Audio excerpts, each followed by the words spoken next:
आफ्तास educational academy welcomes you all, जो करता है ऐसे टॉपिक पर डिस्कशन जिसका थ्योरेटिकल और कॉन्सेप्चुअल अप्रोच रेयरली किसी प्लेटफॉर्म पर अवेलेबल हो।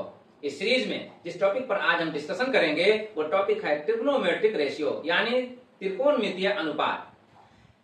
इसकी शुरुआत, इसका प्रोसीडिंग हम कुछ ऐसे टर्म्स को इंट्रोड्यूस करके करेंगे जिन्हें कहा ही जाता है ट्रिग्नोमेट्रिक रेशियो यानी त्रिकोणमितीय अनुपात।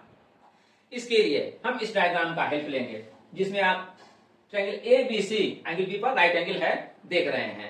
राइट एंगल मीन समकोण जिसका वैल्यू 90 डिग्री हो। रिमेनिंग टू एंगल्स में से ए और सी, ये दो एंगल जो हैं वो एक्यूट एंगल्स हैं, न्यून कोण है।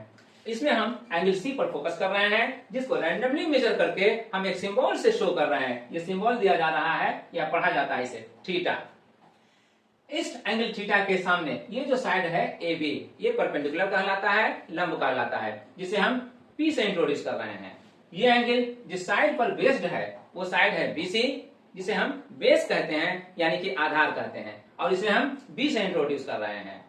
और थर्ड साइड एसी जो राइट एंगल के सामने का है यानी समकोण के सामने का साइड है, इसे हम हाइपोटेन्यूज कहते हैं, कॉर्ड कहते हैं, और इसे एच से इंट्रोड्यूस कर रहे हैं।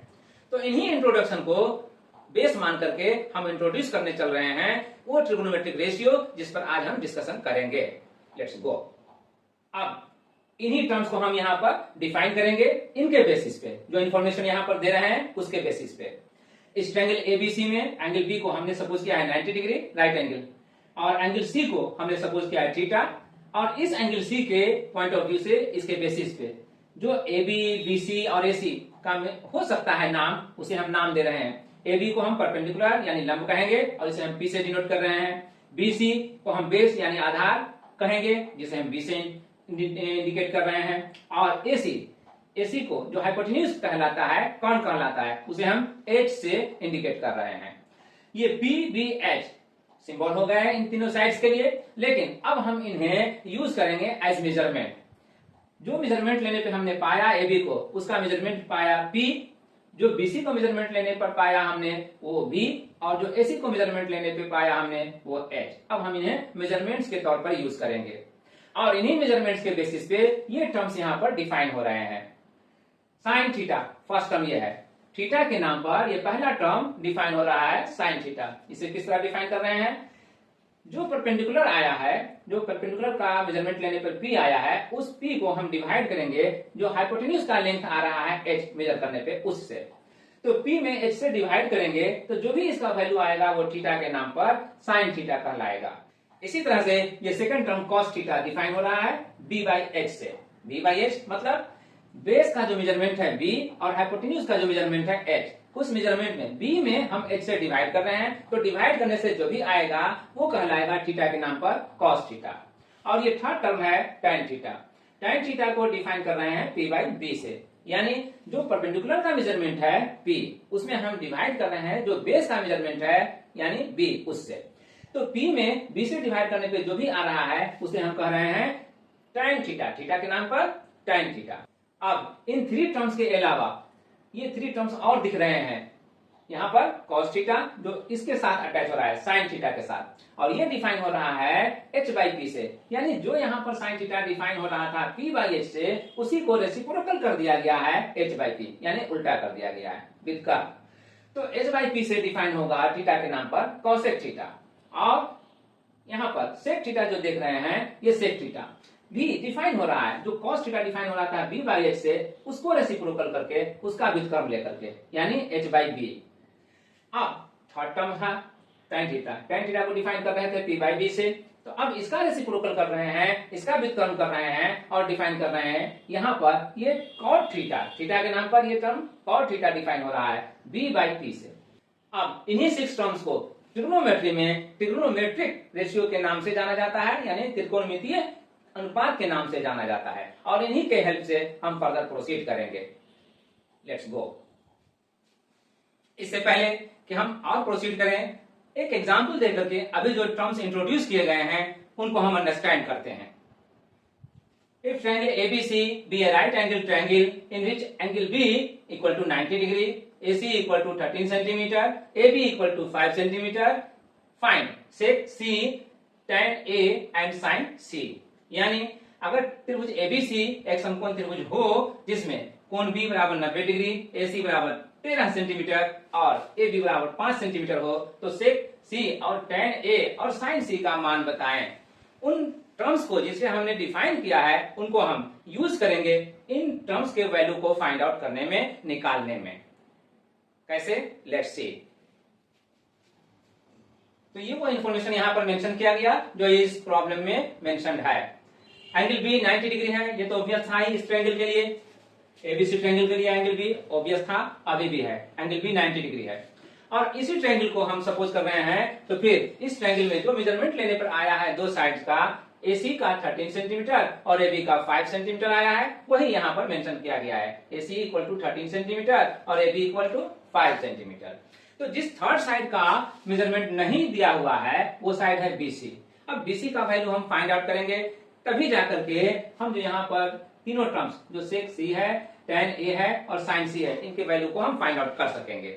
इसके लिए हम पाइथागोरस थ्योरम का रिलेशन जो होता है h square equal to P square plus B square, इसका हेल्प लेंगे और वो यू नो बेटर। यही वो रिलेशन है जिसे पाइथागोरियन रिलेशन कहा जाता है। पाइथागोरस के थ्योरम से ये रिलेशन अप्रूव्ड है। तो अब ये रिलेशन है क्या? h square equal to P square plus B square, इसी का नाम। तो हम इसी को यूज करेंगे ये जो साइड BC अनमेजर्ड रह गया है उसको फाइंड आउट करने के लिए। और अब हम यहाँ पर अगर यूज करें इस रिलेशन के बेसिस पे h square equal to P square plus B square, h जो यहाँ पर AC है, AC के इंट्रोड्यूस किया गया, और P जो यहाँ पर AB है, AB से इंट्रोड्यूस कर रहे हैं, और BC जो अनमेजर्ड है BC रहने दे रहे हैं। तो अब इन वैल्यूज को जो यहाँ पर मेंशन है इस एग्जाम्पल में जो भी है, AC इक्वल टू 13 सेंटीमीटर और AB इक्वल टू 5 सेंटीमीटर, हम इसे यहाँ पर लाएंगे और तब उसके बाद जो अनमेजर्ड है उसके लिए हम सोल्व करेंगे। 13 का स्क्वायर इक्वल टू 5 का स्क्वायर प्लस BC का square, therefore BC square equal to ये 13 का स्क्वायर में 5 स्क्वायर ले जाकर के राइट साइड से लेफ्ट साइड ले जाकर के माइनस करेंगे, तो 13 का स्क्वायर माइनस 5 का स्क्वायर यहां पर लिखा जाएगा। और 13 का स्क्वायर क्या होगा? 169 और 5 का स्क्वायर 25। अब 169 माइनस 25 कितना आएगा? ये आएगा 144। 144। अब BC का वैल्यू अगर हमें फाइंड करना हो तो BC इक्वल टू हम लेंगे, स्क्वायर को रिमूव करेंगे जो 144 के पास ले जाएंगे और ये ट्रांसपोज होने पर ये स्क्वायर रूट यहाँ पर बन जाएगा, इसलिए 144 को हम इस स्क्वायर रूट के अंडर लाएंगे। तो स्क्वायर रूट ऑफ 144 क्या आएगा?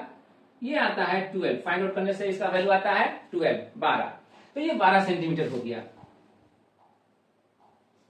तो जो वैल्यू हमें नहीं मालूम था, अननोन था, अब ये मालूम हो गया 12 सेंटीमीटर। अब इन्हीं तीनों वैल्यूज को AC, BC और AC इनका हम यूज करेंगे इन तीनों के वैल्यू को फाइंड आउट करने में, जिसमें सेक C, tan A और sin C इनका वैल्यू हमें फाइंड आउट करना है।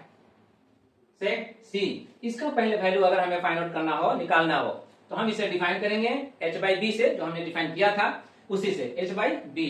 और h by b में अब हम देखेंगे यहाँ पर h यहाँ है और इसका वैल्यू जो इन्फॉर्मेशन में दिया हुआ है वो 13 सेंटीमीटर दिया हुआ है, और b जो अभी वैल्यू हमने फाइंड आउट किया यही बेस b है BC, तो इसका वैल्यू आया है 12 सेंटीमीटर। तो अब हम यहाँ पर इन दोनों वैल्यूज को रिप्लेस करेंगे, h को और b को, जो फाइंड आउट है और जो इन्फॉर्मेशन में है उसके हेल्प से। h का वैल्यू 13 और b का वैल्यू 12। 13 बाई 12 ये सेक C का वैल्यू आएगा 13 बाई 12। इसी तरह से हम फाइंड आउट करेंगे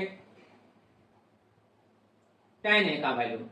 tan A का वैल्यू फाइंड आउट करेंगे तो अब देखिए, जब तक ये C था इसके लिए बेस BC था, जब तक एंगल C ले रहे हैं तो इस एंगल के लिए बेस BC ले रहे हैं, और हाइपोटेन्यूज तो खैर वही रहेगा, परपेंडिकुलर AB होगा। बट जब एंगल A लेंगे, यहां एंगल लेंगे, तो जब ये एंगल A लेंगे यहां पर, तो उस एंगल के लिए बेस अब AB बन जाएगा और परपेंडिकुलर जो बनेगा वो BC हो जाएगा। हाइपोटेन्यूज वही रहेगा, कुछ चेंज नहीं होगा, बस एंगल के चेंज होने से परपेंडिकुलर और बेस चेंज होते हैं, इसको कीप इन माइंड।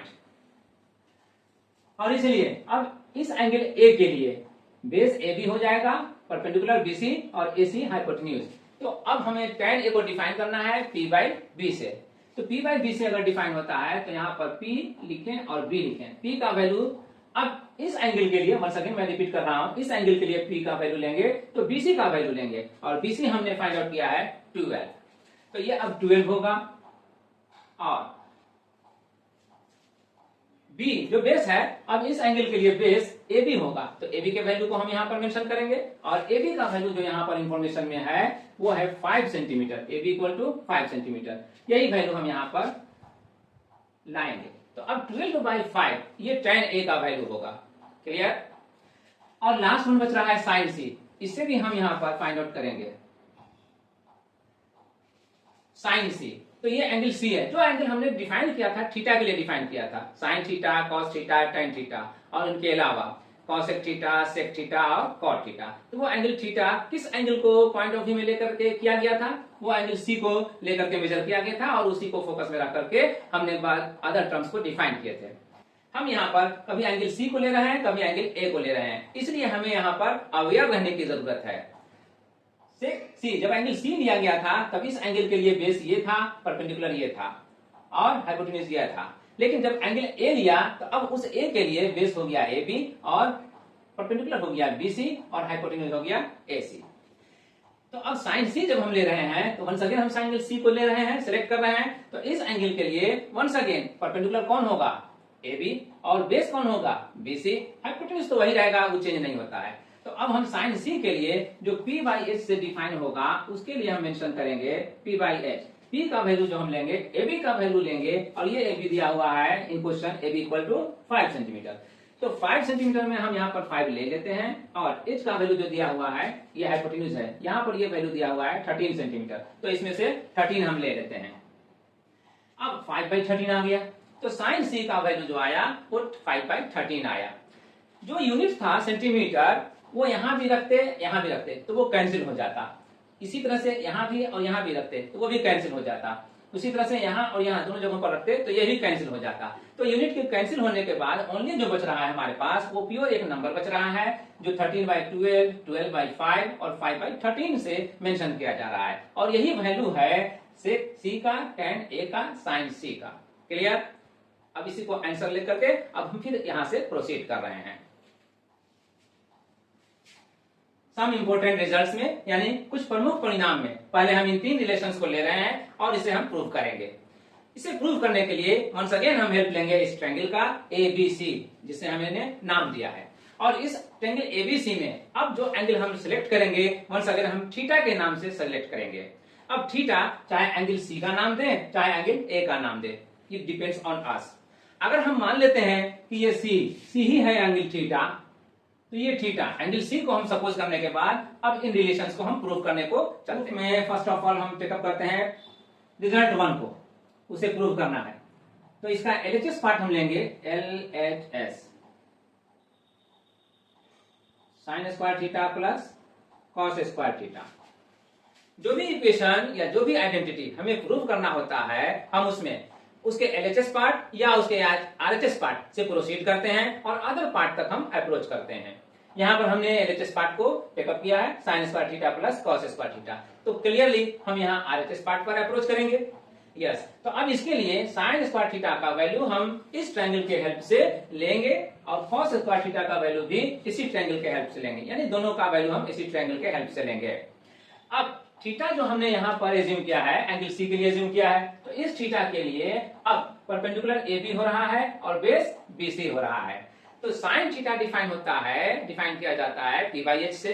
तो P बाई H हम लिखेंगे साइन स्क्वायर थीटा के बदले में P square by H, P by H square माने P बाई H का होल स्क्वायर। तो साइन स्क्वायर थीटा का ये फुल वैल्यू हो गया P बाई H का होल स्क्वायर। और इसी तरह से कॉस स्क्वायर थीटा के लिए भी लिखेंगे, तो प्लस का साइन देकर के हम यहां पर लिखेंगे प्लस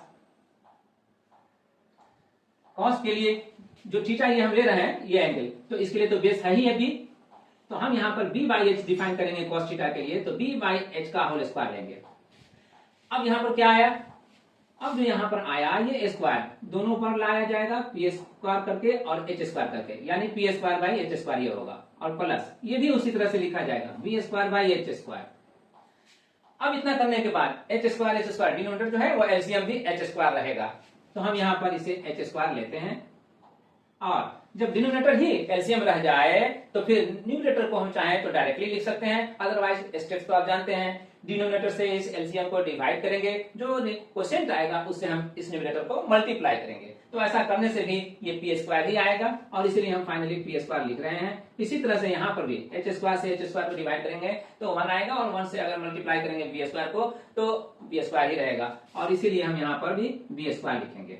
अब P square plus B square, अब इससे पहले स्टार्टिंग में ही हमने यहाँ पर डिफाइन किया था कि H square equal to P square plus B square होता है, तो इस रिजल्ट का हम यहाँ पर यूज करेंगे। P square plus B square है तो इसे रिप्लेस करने के लिए एच स्क्वायर से, और तब H square by h square होगा, clearly h square by h square cancel, और कैंसिल होकर के क्या आएगा 1, तो ये 1 आना आरएचएस पार्ट का आना है, और इसलिए हम यहाँ पर लिखेंगे आरएचएस।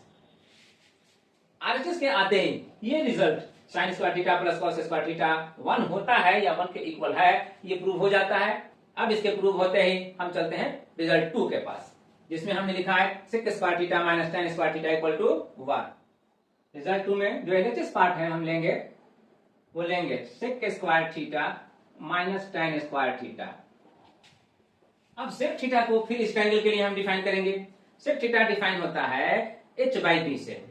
अब इस एंगल थीटा के लिए h तो है ही ऐसी h, और b जो है वो इस एंगल थीटा के लिए ये bc है, तो अब यहां पर हम h बाई बी लिखेंगे और h बाई बी का स्क्वायर करेंगे, और माइनस करने के बाद tan स्क्वायर थीटा को हम यहां पर वैल्यू पुटअप करेंगे। tan थीटा के लिए इस ट्रायंगल में ही इस एंगल थीटा के लिए p बाई बी से इंट्रोड्यूस करेंगे, तो इस थीटा के लिए p यहां जो है वो ab है और b यहां bc है, तो p बाई बी यहां पर लिखेंगे p बाई बी, और इसलिए p बाई बी का होल स्क्वायर होगा, तो h बाई बी का whole square minus p by B का होल स्क्वायर। आफ्टर सिंप्लीफिकेशन हम इसे जैसे यहाँ पर स्टेप लेकर के सिंप्लीफाई किए थे और 1 लाए थे, यहाँ पर भी हम वही रिजल्ट पाएंगे, बट एक स्टेप 2 स्टेप कम करते हैं यहाँ पर, और डायरेक्टली रिजल्ट को हम फाइंड आउट करते हैं।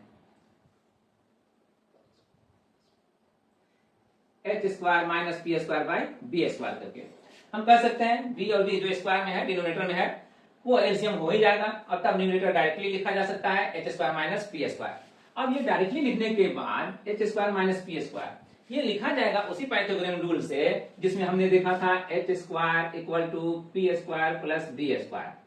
क्या लिखा जा सकता है, तो बी स्क्वायर को अगर हम राइट साइड से लेफ्ट साइड लाएं तो h square minus B square होगा, उसी तरह से अगर पी स्क्वायर को राइट साइड से लेफ्ट साइड लाएं तो h square minus P square होगा, और हमें यहाँ पर h square minus P square ही चाहिए।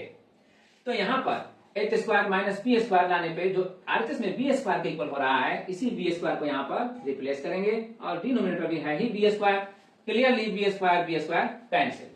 अब रिजल्ट क्या आया 1, तो यही 1 जो है वो आरएचएस का वैल्यू है जो लाना था, और इस 1 के वैल्यू आने से ही ये सेकंड जो इक्वेशन है, second identity sec square theta minus tan square theta equal to 1 का आना, ये यहाँ पर प्रूव होता है, साबित होता है। अब आते हैं थर्ड पार्ट पर। थर्ड रिजल्ट के लिए LHS part cosec square theta minus cot square theta है, तो cosec square theta minus cot square theta है, तो हम इसी के लिए प्रोसीड करेंगे इस ट्रायंगल में, इस एंगल के लिए। तो कोसेक स्क्वायर थीटा को इस ट्रायंगल से हम यहाँ पर डिफाइन करेंगे, तो h बाई पी से डिफाइन करेंगे, h यहाँ पर है और p यहाँ ए बी है, तो h बाई पी यहाँ पर रिप्लेस करेंगे कोसेक स्क्वायर थीटा के बदले में, और तब लिखेंगे h by P to the whole square, और माइनस कॉट स्क्वायर थीटा, तो कॉट स्क्वायर थीटा के लिए भी हम इसी का हेल्प लेंगे, और कॉट थीटा चूंकि डिफाइन होता है b बाई पी से, तो इसलिए हम यहाँ कॉट स्क्वायर थीटा जो है उसके लिए हम लिखेंगे b बाई पी, और इसका स्क्वायर कर लेंगे। अब नेक्स्ट स्टेप में पहले ही की तरह यहाँ पर डायरेक्टली कर सकते हैं। अब H square minus B square step wise लिख लीजिएगा तो यही आएगा, और तब H square minus B square को आप रिप्लेस कर दीजिएगा इस रिजल्ट के हेल्प से, क्या आ जाएगा पी स्क्वायर, तो पी स्क्वायर यहाँ पर लेंगे, और डिनोमिनेटर तो पहले से ही है पी स्क्वायर, तो ये पी स्क्वायर और ये पी स्क्वायर दोनों कैंसिल हो जाएगा, और रिजल्ट क्या आएगा 1। ये 1 का आना ही आरएचएस का आना है, और ये आरएचएस यहाँ पर लिखा जाएगा। तो इसके साथ ही ये तीनों रिजल्ट जो हमने यहाँ पर मेंशन किया था, sine square theta plus cos square theta equal to 1, sec square theta minus tan square theta equal to 1, और third result cosec square theta minus cot square theta equal to 1। ये तीनों 1 by 1 prove हुआ। Now we proceed from here for the other results. ये 3 मोर results हैं जो बता रहा है sin theta into cosec theta equal to 1, cos theta into sec theta equal to 1 और tan theta into cot theta equal to 1 by 1 इन तीनों को भी प्रूव किया जाएगा। Now we proceed. प्रूव करने में सबसे पहले लेंगे रिजल्ट 4 को, जिसका LHS पार्ट है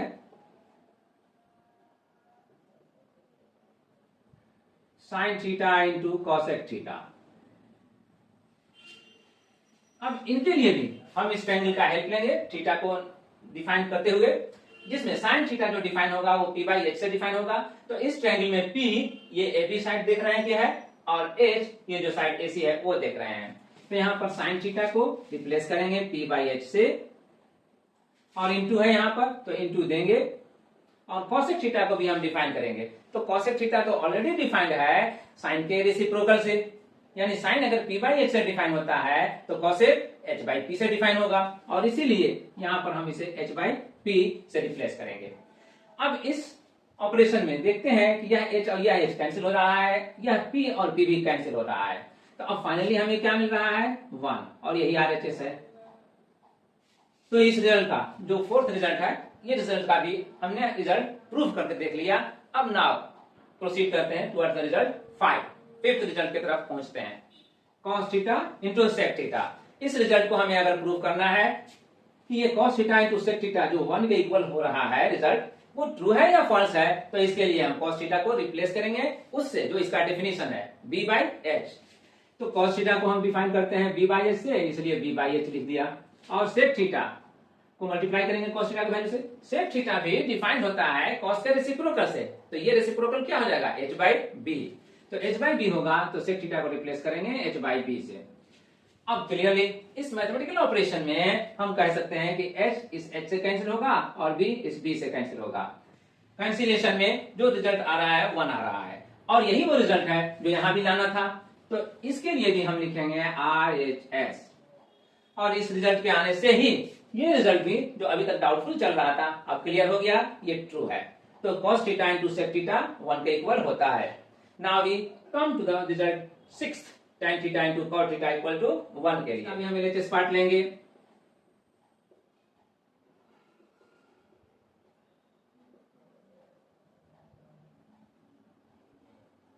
tan theta into cot theta LHS part है। अब इसके लिए tan थीटा का डिफिनेशन हम रिकॉल करेंगे, cot थीटा का डिफिनेशन भी हम रिकॉल करेंगे। tan theta p by b से डिफाइन होता है और cot theta b by p से डिफाइन होता है। तो हम जो भी डिफिनेशन दिए थे यहाँ पर वंस अगेन मेंशन करेंगे p बाई b और इंटू cot थीटा के लिए है b बाई p। तो इन रिजल्ट्स को यहाँ पर डिफिनेशंस को यहाँ पर इंट्रोड्यूस करने पर हम देख रहे हैं कि p से कैंसिल हो सकता है, b से कैंसिल हो सकता है और कैंसिल हो गए। तो कैंसिलेशन के बाद जो रिजल्ट आया वो क्या आया 1। तो ये 1 ही तो था जो RHS पार्ट में हमें लाने के लिए मिला था और इसके मिलते ही यहाँ पर हम मेंशन करेंगे RHS। तो ये रिजल्ट भी इस तरह से 6th नंबर का रिजल्ट ये भी प्रूव हुआ। तो इस तरह से 1 by 1 हमने 6 रिजल्ट को प्रूव किया। sin square theta plus cos square theta equal to 1, sec square theta minus tan square theta equal to 1, cosec square theta minus cot square theta equal to 1 और यहाँ पर भी sin theta into cosec theta equal to 1, sec theta into cos theta यानी cos theta into sec theta equal to 1 और tan theta into cot theta equal to 1। अब इनके बाद एक दो रिजल्ट और है उसको भी हम देख लेते हैं। ये 2 मोर रिजल्ट हैं, sin theta by cos theta equal to tan theta और cos theta by sin theta equal to cot theta. इन्हें भी 1 by 1 प्रूव किया जाएगा। प्रूफ देने के लिए चेकअप करते हैं रिजल्ट 7th को। 7th का LHS part sin theta by cos theta. sin theta by cos theta जो LHS पार्ट है इसे दिखलाना है कि RHS पार्ट जो इसका tan थीटा है ये पार्ट इसके इक्वल है और इसके लिए भी हम रिकॉल करेंगे डिफिनेशंस को। sin theta by cos theta में sin थीटा को हम डिफाइन करते थे p बाई h से, अभी भी करेंगे p बाई h से और इसी तरह से cos थीटा को हम डिफाइन किए थे b बाई h से, तो अभी भी करेंगे b बाई h से। तो इन दोनों को हम रिप्लेस करेंगे p बाई h और b बाई h से। Therefore, तो अब साइन थीटा को हमने रिप्लेस कर दिया पी बाई एच से और कॉस थीटा को रिप्लेस कर दिया बी बाई एच से। ये जो डिवीजन का साइन था बाई का वो अभी भी लाइक ऑब्लिक है। तो ये साइन को अब हम इनटू में चेंज करेंगे मैथमेटिकल ऑपरेशन से, रूल से। और पी बाई एच जो न्यूमरेटर की तरफ है यहां पर मेंशन किया जाएगा पी बाई एच, बट जब ये डिवीजन का साइन इनटू में चेंज होगा तो इसका जो डिनोमिनेटर है बी बाई एच ये अपना रेसिप्रोकल हो जाएगा और इसलिए एच बाई बी हम इसे लिखेंगे। यह एच और यह एच मैथमेटिकल ऑपरेशन में कैंसिल हो जाएगा। अब क्या बचा पी और बी। तो फाइनली हम जो यहां पर पाएंगे वो पी बाई बी पाएंगे। लाना क्या था हमें, लाना था हमें tan थीटा, आरएचएस में tan थीटा है। तो अब p बाई बी आया तो p बाई बी ही तो tan थीटा का डिफिनेशन है और तब हम p बाई बी को रिप्लेस कर देंगे tan थीटा से और इसीलिए p बाई बी को रिप्लेस किया जाएगा tan थीटा से। तो यही पार्ट हो जाएगा आरएचएस और इसको ये सेवेंथ रिजल्ट को ये प्रूव करता है। क्लियर। अब चलते हैं रिजल्ट नंबर 8 को। रिजल्ट नंबर 8 में भी हम एलएचएस पार्ट लेंगे यानी cos theta by sine theta लेंगे। अब इसलिए हम ये कह सकते हैं कि cos थीटा को बाय डेफिनेशन रिप्लेस करेंगे b बाई एच से, तो यहाँ b बाई एच लाएंगे और साइन थीटा को रिप्लेस करेंगे by definition he p by H से। तो ऑब्लिक का साइन दीजिए इस बाई के साइन के रिप्लेस और तब यहाँ पर लिखा जाएगा p बाई एच। तो जो न्यूमरेटर है b बाई एच वो तो एज इट इज रहेगा, लेकिन जो इस साइन का डिनोमिनेटर है p बाई एच ये अपना रेसिप्रोकल हो जाएगा। तो जब ये अपना रेसिप्रोकल हो जाएगा तो हम यहां लिखेंगे b by H into H by P. अब इसमें हम देख रहे हैं क्लियरली h और h कैंसिल हो सकता है, कैंसिल कर दिया गया। इनका रिजल्ट जो आया b बाई पी आया। तो अब ये जो b बाई पी आया वो किसको डिफाइन करता है, b बाई पी रिकॉल कीजिए कॉट थीटा को डिफाइन करता है। यही डिफाइन किया गया था कॉट थीटा के लिए। तो cot theta equal to b by P होता है। तो यहां पर b बाई पी को भी हम रिप्लेस कर सकते हैं कॉट थीटा से और जैसे ही कॉट थीटा ये आ गया वैसे ही हमारा जो आरएचएस पार्ट लाना था ये भी आ गया और इसी के लिए हम यहाँ पर लिखेंगे आरएचएस। तो 1 बाई 1 ये दोनों रिजल्ट भी यहाँ पर प्रूव हुए। अब हम सबको हम 1 2 3 4 5 6 7 8 ये 8 रिजल्ट को हम याद रखेंगे एज बेसिक फॉर्मूला। क्लियर। अब इसके अलावा हम आगे बढ़े इससे पहले इसके अलावा इनके अलावा इन्हीं रिजल्ट से हम सम डिडक्शन भी करते हैं, कुछ रिजल्ट्स को और हम डिडक्ट भी करते हैं। जैसे हमने sine square theta plus cos square, example के लिए sine square theta plus cos square theta equal to 1 हमने इसे टेकअप किया। अब चूंकि ये 1 के इक्वल होता है तो हम इसमें से चाहें तो साइन स्क्वायर थीटा को भी इवेल्युएट कर सकते हैं और कॉस स्क्वायर थीटा को भी चाहे तो इवेल्युएट कर सकते हैं एज पर नीड और रिक्वायरमेंट। अगर हम साइन स्क्वायर थीटा के लिए इवेल्युएट करना चाहते हैं तो साइन स्क्वायर थीटा को एलएचएस में रहने देंगे और कॉस स्क्वायर थीटा को राइट साइड में लाएंगे, तब ये होगा 1 माइनस कॉस स्क्वायर थीटा। तो हम कह सकते हैं कि 1 माइनस कॉस स्क्वायर थीटा, जहां कहीं भी प्रॉब्लम में हमें डिफिकल्टी फेस होगा वहां पर 1 माइनस कॉस स्क्वायर थीटा को रिप्लेस करेंगे किससे, साइन स्क्वायर थीटा से। और वाइस वर्सा भी, अगर कहीं पर हमें साइन स्क्वायर थीटा को ही रिमूव करना हो तो हम रिप्लेस करेंगे 1 माइनस कॉस स्क्वायर थीटा से। क्लियरली। और इसी तरह से कॉस स्क्वायर थीटा को भी हम यहां पर फाइंड आउट कर सकते हैं, cos square theta equal to 1 minus sine square theta. अगर इस रिजल्ट से कॉस स्क्वायर थीटा को इवेल्युएट करना हो तो हम ये कर सकते हैं। अब जहां कहीं भी किसी प्रॉब्लम में 1 माइनस साइन स्क्वायर थीटा को हमें रिमूव करना हो तो हम उसको रिमूव करेंगे, कर सकते हैं कॉस स्क्वायर थीटा से। इसी तरह से अगर कॉस स्क्वायर थीटा को ही हमें रिमूव करना हो तो उसको भी हम रिप्लेस कर देंगे 1 माइनस साइन स्क्वायर थीटा से एज पर रिक्वायरमेंट। हमें यह ध्यान देना है रिक्वायरमेंट क्या है, ठीक है। कहीं पर जरूरी नहीं है कि हम इसी का यूज करेंगे। रिक्वायरमेंट में ये भी हो सकता है कि हमें कॉसेक में रिजल्ट लाना हो तो साइन से कॉसेक लाने के लिए तो फिर हम जो अभी इससे पहले रिजल्ट प्रूव किए थे sine theta into cosec theta equal to 1, उससे भी हम ये रिजल्ट ले सकते हैं। नहीं, let's see sine theta into cosec theta equal to 1, ये भी हमने देख लिया है। तो अब इससे भी तो हम कह सकते हैं कि साइन थीटा का वैल्यू इक्वल होगा 1 बाई कॉसेक थीटा के। तो 1 बाई कॉसेक थीटा से भी हम साइन थीटा को रिप्लेस कर सकते हैं और वाइस वर्सा। फिर हम कह सकते हैं कॉसेक थीटा को 1 बाई साइन थीटा। तो जरूरत पड़ेगी, जो नीड पड़ेगा तो हम कॉसेक थीटा को रिप्लेस करेंगे 1 बाई साइन से या फिर 1 बाई साइन को रिप्लेस करेंगे कॉसेक थीटा से। जरूरत क्या है, रिक्वायरमेंट क्या है, मैं हमेशा इस पर फोकस कर रहा हूं। अब इससे पहले कि हम अगले टॉपिक पर डिस्कशन करें, इसके लिए जो अभी हमने रिजल्ट्स देखा है उसको क्लियर करने के लिए एक दो एग्जांपल यहाँ पर वर्कआउट करके देख लेते हैं कि कैसे इन रिजल्ट्स को हम रिप्लेस कर सकते हैं एक दूसरे के लिए। ओके, एग्जांपल नंबर 2 हमने लिया, if tan theta equal to 5/12 find sec theta and sec theta plus tan theta. यानी अगर tan थीटा का वैल्यू 5/12 हो तो sec थीटा और sec theta plus tan theta का मान ज्ञात करें। अब इसके लिए हम क्या स्टेप लेंगे यही देखना है हमें। Let's see, according to question दिया है tan थीटा इक्वल टू 5/12 है ना। तो अब tan थीटा को हम इससे पहले कि इसे स्टेप को हम प्रोसीड करें, रिकॉल करते हैं। tan थीटा को हम डिफाइन करते हैं p/b से। तो ये जो 5/12 है, हम इसके लिए ये एज्यूम कर सकते हैं कि 5 p के इन प्लेस है और 12 b के इन प्लेस है। तो अब किसी ट्रायंगल में, राइट एंगल ट्रायंगल में तीन ही साइड तो होते हैं, p b h, उसमें भी यहाँ पर दो साइड का मेंशन हो गया, p और b। तो थर्ड कौन बचा है, h। अब h का वैल्यू को हम इनके हेल्प से फाइंड आउट करेंगे, कैसे वो भी देखते हैं। लेट, यानी मान लेना है p इक्वल टू 5 के और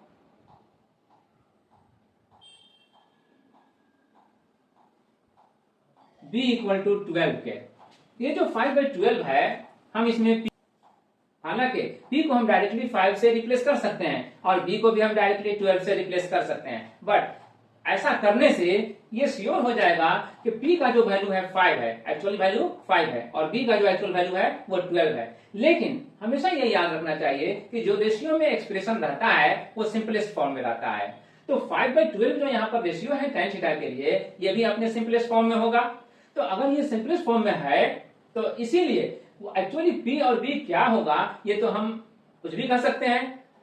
थोड़ी देर के लिए सपोज कर लीजिए कि p 5 नहीं है, 10 है, तो p इक्वल टू 10 लिखेंगे, और b भी जो यहां पर दिखला रहे हैं 12, वो 12 नहीं है, वो 24 है, 24। तो फिर जब हम कह सकते हैं कि p 10 है और b 24 है, तो p/b का वैल्यू क्या होगा, 10/24। अब 10/24 में हम क्या कर सकते हैं, 10 को तो हम कह सकते हैं कि 5 2 जा 10, 5 टाइम्स में कैंसिल हो जाएगा, और ये 12 2 जा 24, 12 टाइम्स में ये कैंसिल हो जाएगा। तो अब रिजल्ट क्या आएगा, 5/12। तो अगर p/b इक्वल टू 5/12 आया, अब p/b ही यहाँ पर tan थीटा को डिफाइन कर रहा है या करता है, तो फिर हम कह सकते हैं कि tan थीटा इक्वल, इस तरह से tan थीटा का वैल्यू 5/12 हो सकता है, तो 10/24 भी हो सकता है। इसी तरह से tan थीटा के लिए कोई और वैल्यू भी दिया जा सकता है। चूंकि हमें मालूम नहीं है कि एक्चुअली p का वैल्यू और b का वैल्यू है कितना कितना, तो हम इसे कोई भी एज्यूम करेंगे तो हम एक k कांस्टेंट दे करके या x कांस्टेंट दे करके 5 को मल्टीप्लाई करेंगे और 12 को भी मल्टीप्लाई करेंगे और इसी फॉर्म में लिखेंगे, यानी कि p इक्वल टू 5k और b इक्वल टू 12k। अब हमारा काम है थर्ड साइड, जो h बच रहा है उसको फाइंड आउट करना। तो with the help of this values we find the value of h। Therefore, h square equal to, इस रिजल्ट को हम यूज करेंगे, p square plus b square, और p का वैल्यू हमने क्या लिया है, p का वैल्यू हमने यहाँ पर एज्यूम किया है 5k, तो यहाँ पर हम इसे लिखेंगे 5k इसका स्क्वायर, और b के लिए हमने एज्यूम किया है 12k, तो यहाँ पर लिखेंगे b को रिप्लेस करके 12k इसका स्क्वायर, और 5k का स्क्वायर मतलब 25k स्क्वायर, और 12k का स्क्वायर मतलब 144k स्क्वायर। दोनों ही ऐड करने पे हम पाते हैं 144 प्लस 25 169k स्क्वायर। अब इसलिए अगर हम h का वैल्यू फाइंड आउट करना चाहें तो यहां से स्क्वायर को रिमूव करेंगे और लाएंगे राइट साइड में अंडर रूट 169k स्क्वायर करके, जिसका वैल्यू आएगा 13k। स्क्वायर रूट ऑफ 169 कितना होगा 13, और k स्क्वायर का स्क्वायर रूट कितना होगा k, और इसीलिए h इक्वल टू आया 13k। अब हमें तीनों का वैल्यू मिल गया, p का वैल्यू तो पहले से मालूम था, b का वैल्यू भी पहले से मालूम था, h जो अननोन था वो भी हमें मिल गया। अब इन्हीं तीनों वैल्यूज के हेल्प से हम ये जो वैल्यू फाइंड आउट करने के लिए कहा जा रहा है हमें, हम ये वैल्यू फाइंड आउट करेंगे। तो सबसे पहले हम sec थीटा का वैल्यू को फाइंड आउट करें और फिर उसके बाद tan थीटा को वैल्यू फाइंड आउट करेंगे, और तब जाकर के जो यहाँ पर sec theta plus tan theta का वैल्यू फाइंड आउट करने के लिए है दिया जा रहा है उसको हम फाइंड आउट करेंगे। sec थीटा का हम कैसे डिफाइन करते हैं, h/b से। तो h बाई बी यहां पर लेंगे और h को हम रिप्लेस करेंगे 13k से और b को रिप्लेस करेंगे जो यहां पर वैल्यू है 12k, इससे 13k और 12k इन दोनों में ही k कॉमन आ रहा है इसलिए कैंसिल कर देंगे और तब रिजल्ट मिलेगा हमें 13/12। ये 13/12 से थीटा का वैल्यू हुआ, हम इसे यहां पर आंसर करेंगे। अब इसके बाद वैल्यू हम फाइंड आउट करेंगे tan थीटा का, बट tan थीटा तो क्वेश्चन में इन्फॉर्म किया हुआ है ही, tan थीटा इक्वल टू 5/12, ये वैल्यू तो है ही दिया हुआ, तो हम इसी को यूज करेंगे और इस वैल्यू को डायरेक्टली फाइंड आउट करेंगे sec theta plus tan theta का। sec थीटा का वैल्यू हम यूज करेंगे यहाँ 13/12 है उसको 13/12 और tan थीटा का वैल्यू जो यहाँ इंफॉर्मेशन में है क्वेश्चन में दिया हुआ उसको हम डायरेक्टली यूज करेंगे 5/12। तो sec थीटा को 13/12 से और tan थीटा को 5/12 से रिप्लेस करने के बाद अब हम इसे सिंपलीफाई करेंगे। सिंपलीफिकेशन में क्योंकि डिनोमिनेटर सेम है 12 तो एलसीएम भी 12 ही रह जाएगा और जब 12 एलसीएम रह जाएगा तो हम यहाँ पर 12 लिखने के बाद अब न्यूमरेटर को तो डायरेक्टली ऐड कर सकते हैं ऑफ कोर्स, तो हम 13 प्लस 5 डायरेक्टली ऐड कर देते हैं और ऐड करने से ये आएगा 18/12। तो ये sec theta plus tan theta का वैल्यू हुआ 18/12। चूंकि ये सिंप्लीफाइड फॉर्म नहीं है, सिंपलेस्ट फॉर्म में नहीं है, हम इसे सिंप्लीफाई कर सकते हैं और 18/12 को सिंप्लीफाई करने में हम क्या करेंगे, जो कॉमन फैक्टर्स हैं दोनों में उसे हम रिमूव करेंगे। यानी कि अब हम 18 को ऐसे नंबर से और 12 को भी ऐसे ही नंबर से डिवाइड करेंगे जो दोनों में कॉमनली अवेलेबल हो।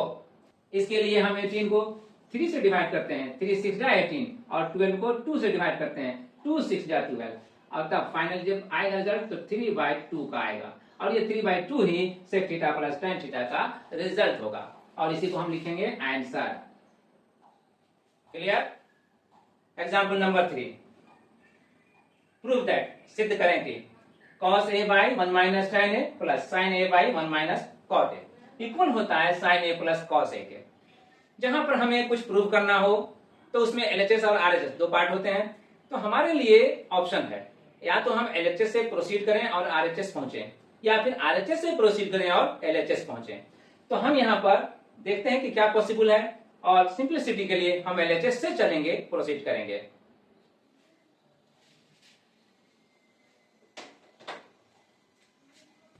हम यहाँ LHS से प्रोसीड कर रहे हैं, cos a by 1 minus tan a plus sin a by 1 minus cot a। अब यहाँ पर हमें रिक्वायरमेंट है tan a और cot a, इनको हम sin और cos में चेंज करें, sin और cos के फॉर्म में इन्हें रिप्लेस करें इसकी। तो हम इससे पहले जो भी रिजल्ट्स को प्रूव कर चुके हैं उनमें से जो सुटेबल होगा यहाँ पर हम उनका हेल्प लेंगे और हेल्प लेने पर हम cos को cos a as it is रहने देते हैं 1 माइनस tan a को tan a ना लिख करके हम sin a by cos a लिखते हैं क्योंकि tan theta equal to sin theta by cos theta, यही था रिजल्ट। तो अब हम tan a के लिए थीटा को रिप्लेस करना है किससे, a से, तो tan a के लिए हम लिखेंगे sin a by cos a और इसी तरह से सेकंड टर्म जो है उसमें sin a अभी हम रहने देते हैं sin a को और denominator 1 minus cot a, cot a को हम रिप्लेस करते हैं किससे, जो cot a रिजल्ट था cot थीटा में याद कीजिए cos theta by sin theta, तो यहां पर हम इसे रिप्लेस करेंगे cos a by sin a से। क्लियर? अब यहां पर बाय सिंप्लीफिकेशन, इन सिंप्लीफिकेशन में हम क्या करेंगे, अब यहां पर नेक्स्ट स्टेप में हम इसे भी सिंप्लीफाई करेंगे और इसे भी सिंप्लीफाई करेंगे। अब इस स्टेप को यहां सिंप्लीफाई किया गया है, cos a का डिनोमिनेटर है 1 minus sin a by cos a, इसमें cos a एलसीएम होगा तो एलसीएम लेकर के यहाँ पर सिंप्लीफाई किया गया है cos a minus sin a by cos a। इसी तरह से इसको भी सिंप्लीफाई करने के लिए एलसीएम लिया जाएगा और इसका एलसीएम आएगा sin a, तो अब यहाँ पर सिंप्लीफाइड होकर के आया sin a minus cos a by sin a। अब नेक्स्ट स्टेप में अब इस जो मेन डिवीजन है इसको हम इनटू में चेंज करेंगे और इसको भी यहाँ पर भी इसको भी इनटू में चेंज करेंगे और चेंज करने के बाद जो इसका डिनोमिनेटर है इसका रेसिप्रोकल फॉर्म आ जाएगा इनटू होते हुए, यानी cos a और इनटू cos a लिखेंगे हम, डिनोमिनेटर में रहेगा sin a और cos a मतलब cos a minus sin a, ये डिनोमिनेटर रहेगा और इसका न्यूमरेटर जो बनेगा after simplification cos a into cos a होगा, ये cos a यहाँ इसके साथ आएगा मल्टीप्लाई होने के लिए। ठीक इसी तरह से इसका भी परफॉर्मेंस होगा। इस स्टेप के बाद ये स्टेप आया इन सिंप्लीफिकेशन, ये जो cos a है यहाँ cos a से मल्टीप्लाई होगा cos a into cos a और डिनोमिनेटर रह जाएगा इसका cos a माइनस साइन ए का। ठीक इसी तरह से सिंप्लीफिकेशन यहाँ भी किया गया है। साइन ए यहाँ पर आया साइन ए से मल्टीप्लाई होने के लिए, तो sine A into sine A लिखा गया by sine A minus cos A, इसका डिनोमिनेटर रह जाएगा। बाय ऑब्जर्वेशन हम कह रहे हैं कि इसके डिनोमिनेटर और इसके डिनोमिनेटर दोनों ही में साइन ए और कॉस है और दोनों ही साइन ऑफ माइनस से कनेक्टेड हैं, but their orders are different. यहाँ पर cos a माइनस साइन ए है और यहाँ पर sine A minus cos A है, तो ऑर्डर दोनों का डिफरेंट है, दोनों का ऑर्डर अलग है। माइनस साइन के साथ जो कनेक्टेड रहते हैं टर्म्स, उनके ऑर्डर को हम अगर सेम लाना चाहें तो साइन ऑफ माइनस हमें कॉमन लेना पड़ता है और ये काम हम यहाँ इसके लिए करेंगे, सेकेंड टर्म के लिए करेंगे। जब इसके ऑर्डर को चेंज किया गया तो साइन ऑफ माइनस इस साइन ऑफ प्लस को माइनस बना दिया और अब लिखा जाएगा cos स्क्वायर ए, cos ए इंटू cos ए बन जाएगा cos स्क्वायर ए और डिनोमिनेटर cos ए माइनस साइन ए था, अभी भी है। यहाँ पर चूंकि अब साइन ऑफ प्लस माइनस में चेंज हो गया, इसलिए साइन ए इंटू साइन ए तो एज यूजुअल साइन स्क्वायर ए लिखा ही जाएगा, बट अब साइन ए माइनस कॉस ए जो था अब नहीं रहेगा, अब होगा cos ए माइनस साइन ए। जो साइन ऑफ माइनस कॉमन लिए उसके इन प्लेस हम अब लिखेंगे cos ए माइनस साइन ए। अब इसको बाय ऑब्जर्वेशन हम कह सकते हैं कि ये जो न्यूमरेटर आया cos स्क्वायर ए माइनस साइन स्क्वायर ए, ये एक अलजेब्राइक फॉर्म को एक्सप्रेस कर रहा है। ए स्क्वायर माइनस बी स्क्वायर जो इक्वल होता है ए प्लस बी इंटू ए माइनस बी या ए माइनस बी इंटू ए प्लस बी से। तो अब इसे भी उसी फॉर्म पर फैक्टराइज करने की जरूरत है, cos स्क्वायर ए माइनस साइन स्क्वायर ए के फॉर्म पर। क्लियर? तो अब इसमें हम फैक्टराइज करते हैं। लेट्स फैक्टराइज करने पे cos स्क्वायर ए माइनस साइन स्क्वायर ए फैक्टर फॉर्म में आया cos A plus sign A into cos A minus sine ए से। और अब यहां देख रहे हैं कि जो फैक्टर है cos ए माइनस साइन ए न्यूमरेटर में, ये सेम टू सेम डिनोमिनेटर का फैक्टर बन रहा है cos ए माइनस साइन ए की तरह, तो ये कंप्लीटली कैंसिल हो जाएगा। अब कैंसिल करने के बाद जो हमें रिजल्ट मिलेगा वो न्यूमरेटर का जो रिमेनिंग टर्म है cos ए प्लस साइन ए ये मिलेगा। अब cos ए प्लस साइन ए ये आया, ये रिजल्ट वही ना है जो यहाँ पर RHS में लाना था प्रूव करने के लिए। यस, तो ये अगर वही रिजल्ट है तो फिर हम इसके लिए लिखेंगे RHS। ये RHS जो रिजल्ट आया, इसके साथ ही हमने देख लिया कि ये प्रॉब्लम भी प्रूव जो करने के लिए मिला था प्रूव हो गया। इसके प्रूव करने में हमने देखा कि किस तरह से ट्रिग्नोमेट्रिकल रिजल्ट्स को हमने यहाँ पर यूज किया। फॉर एग्जांपल 1 माइनस tan ए जो डिनोमिनेटर है, यहाँ पर tan ए को रिप्लेस किया हमने sin a by cos a। उसी तरह से यहाँ जो 1 माइनस cot a है, cot a को रिप्लेस किया हमने cos a by sin a से। इसके अलावा जो हमने देखा वो देखा सिंप्लीफिकेशन और कुछ अलजेब्राइक रूल्स का एप्लीकेशन, यानी यहाँ पर जो देखा हमने cos स्क्वायर साइन स्क्वायर जो माइनस साइन के साथ है उसको हमने यूज किया ए स्क्वायर माइनस बी स्क्वायर का जो फैक्टर्स फॉर्म होते हैं ए प्लस बी इंटू ए माइनस बी उनको। तो अब उस फॉर्म को यूज करते ही हमारा ये रिजल्ट जो था वो सिंप्लीफाई हुआ और फाइनली हमने इस रिजल्ट को अचीव किया। यही करना होता है अगर आपको किसी ट्रिग्नोमेट्रिकल फैक्ट को, किसी ट्रिग्नोमेट्रिकल रिलेशन को प्रूफ करना हो तो आपको यही करना होगा, ऐसे ही करना होगा। जो भी एप्लीकेबल रिजल्ट्स हैं वहां पर उन्हें यूज करना होगा। अब वो रिजल्ट्स ट्रिग्नोमेट्रिकल तो होंगे ही होंगे, अलजेब्राइक भी हो सकते हैं। Clear? Now we proceed from here. Values of trigonometrical ratios. अब हम प्रोसीड करेंगे कुछ ट्रिग्नोमेट्रिकल रेशियोज को स्पेसिफिक फॉर्म के लिए फाइंड आउट करने के लिए। यानी जो एंगल हम सपोज कर रहे थे जनरल थीटा, अब उसमें कुछ पर्टिकुलर वैल्यू लेंगे थीटा का और उसके लिए हम साइन, कॉस, टैन और उसके रेसिप्रोकल्स जो होंगे वो उनके वैल्यूज क्या होते हैं उनको हम फाइंड आउट करेंगे। हमने फॉर एग्जांपल यहाँ पर थीटा इक्वल टू 45 में एंगल लिया 45 डिग्री, तो अब 45 डिग्री के लिए sine 45 degree, cos 45 degree, tan 45 degree और इनके रेसिप्रोकल्स क्या होंगे लेट्स सी। चूंकि एंगल 45 डिग्री ले रहे हैं ये एंगल सी के लिए, तो ये राइट एंगल ट्रायंगल है और इस राइट एंगल ट्रायंगल में एंगल बी जो राइट एंगल है ऑलरेडी समकोण है, इसको छोड़ करके बाकी जो एंगल ए और एंगल सी है एक्यूट एंगल है, तो इन दोनों एक्यूट एंगल का सम कितना होगा? अगर ये राइट एंगल है तो इन दोनों का सम भी राइट एंगल होना चाहिए। माने जोड़ने से अगर ये 90 डिग्री है बी एंगल तो इन दोनों एंगल को भी जोड़ने से 90 डिग्री होना चाहिए। यस, तो उसमें अगर हम ये सी एंगल के लिए 45 डिग्री ले रहे हैं तो एंगल ए कितना हो जाएगा? वो भी 45 डिग्री होगा। जब ये एंगल और ये एंगल दोनों ही एंगल 45 डिग्री का होगा तो फिर ये जो ट्रायंगल है वो किस तरह का ट्रायंगल होगा?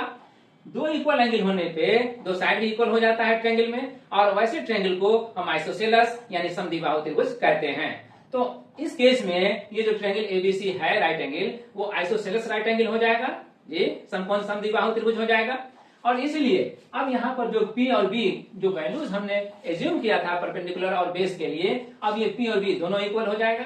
अब मान लिया जाए थोड़ी देर के लिए कि ये दोनों वैल्यू P और B दोनों का कॉमन वैल्यू K है, मान लिया तो AB और BC चूंकि दोनों इक्वल है तो P और B दोनों इक्वल हो जाएगा और ये कॉमन वैल्यू K होगा।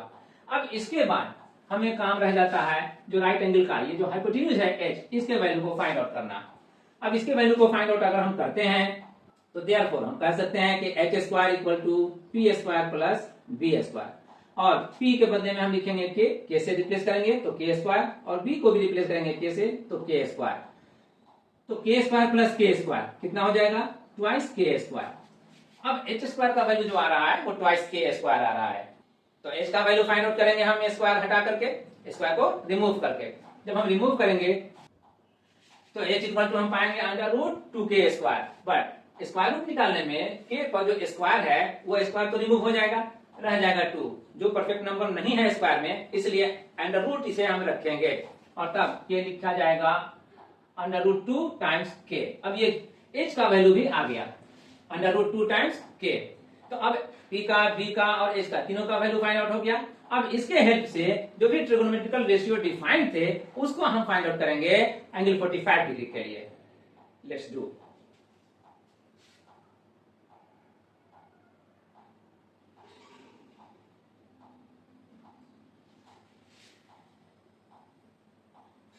साइन 45 को, चूंकि साइन थीटा डिफाइन होता है p बाई एच से, तो अब हम साइन 45 को हम फाइंड आउट कर सकते हैं। p का वैल्यू जो हमने k सपोज किया था, k को रिप्लेस करेंगे p के लिए और h को भी रिप्लेस करेंगे किससे, रूट 2 टाइम्स k से। अब इसमें k और k कैंसिल हो गया, क्या आया अंडर रूट 2। तो इसी तरह से हम cos 45 का भी और tan 45 का भी वैल्यू फाइंड आउट करेंगे। देयरफॉर cos 45 के लिए जो b बाई एच होगा वो रिप्लेस हो जाएगा k by under root 2k से ही, और जिसमें k और k कैंसिल होगा और आएगा 1 by under root 2। tan theta का वैल्यू यानी कि tan 45 का वैल्यू जो आएगा वो p बाई b से आएगा, p को रिप्लेस करेंगे k से और b को भी रिप्लेस करेंगे k से, और इसलिए k और k कैंसिल होगा और लाएंगे 1, तो 1 आया रिजल्ट tan 45 डिग्री के लिए। तो अब sin 45 का value 1 by root 2, cos 45 degree का वैल्यू 1 बाई रूट 2, tan 45 का वैल्यू 1, ये तीनों फाइंड आउट हो गए। अब इनके रेसिप्रोकल्स जो होंगे वो इन्हीं को रेसिप्रोकेट करने पर आ जाएंगे, मिल जाएंगे। यस, जैसे sin 45 का वैल्यू अगर 1 बाई रूट 2 होता है तो sin थीटा का रेसिप्रोकल cosec थीटा होता है, तो cosec 45 डिग्री के लिए क्या हो जाएगा, इसका रेसिप्रोकल रूट 2 बाई 1 यानी कि रूट 2। और इसी तरह से cos 45 का अगर वैल्यू 1 बाई रूट 2 हो रहा है तो cos थीटा के लिए रेसिप्रोकल कौन होता है, sec थीटा। तो sec थीटा का वैल्यू हम इस वैल्यू को रेसिप्रोकल करके ले सकते हैं, यानी रूट 2 बाई 1 sec 45 डिग्री का वैल्यू हो जाएगा। और इसी तरह से tan 45 का रेसिप्रोकल क्या हो जाएगा, cot 45। तो cot 45 के लिए वैल्यू हम कैसे फाइंड आउट करेंगे, tan के वैल्यू को रेसिप्रोकल करके, और tan का वैल्यू क्या है 1 का रेसिप्रोकल तो खुद 1 ही होता है, इसलिए cot 45 डिग्री का वैल्यू भी 1। तो अब इन वैल्यूज को हमें फाइंड आउट करने की जरूरत नहीं है, हम इसे किसी जगह पर समराइज कर लेंगे। Okay, now we proceed when theta equal to something else value. जब हम थीटा इक्वल टू 30 डिग्री लेकर के sin 30 degree, cos 30 degree, tan 30 degree और इनके रेसिप्रोकल्स को फाइंड आउट करने चलेंगे, तो इसके लिए हमने डायग्राम चेंज किया और इस डायग्राम में जो ट्रायंगल लिया गया है ABC वो एक राइट एंगल की जगह पर इक्विलैटरल ट्रायंगल लिया गया है, समकोण त्रिभुज नहीं लेकर के हम समबाहु त्रिभुज लिए हैं। अब इस इक्विलैटरल ट्रायंगल में इस साइड का लेंथ जो AB होगा वही लेंथ AC का भी होगा और वही लेंथ BC का भी होगा। क्लियर? तो अब हम इसमें कोई भी लेंथ लेंगे तो सपोज कर लेंगे कि यहां से यहां तक का लेंथ A है या X है, जो भी हो। उसी तरह से अगर हम यहां से यहां तक का लेंथ A ले लें तो ये भी A हो जाएगा और ये भी A हो जाएगा। बट AD जो यहाँ BC साइड पर, BC बेस पर एक परपेंडिकुलर ड्रा किया है, उस अब यहाँ जो AD परपेंडिकुलर ड्रा किया गया है BC पर, इस AD का वैल्यू, इस AD का लेंथ फाइंड आउट करने के लिए हम पाइथागोरस थ्योरम का यूज करेंगे जो राइट एंगल ट्रायंगल के लिए वैलिड है, यानी कि h square equal to p square plus b square. अब इसमें जो एंगल हमारे लिए जहां पर है पहले उसको हम असर्टेन कर लें, फिर उसमें हम देखेंगे कि उसका P क्या है और उसका B क्या है।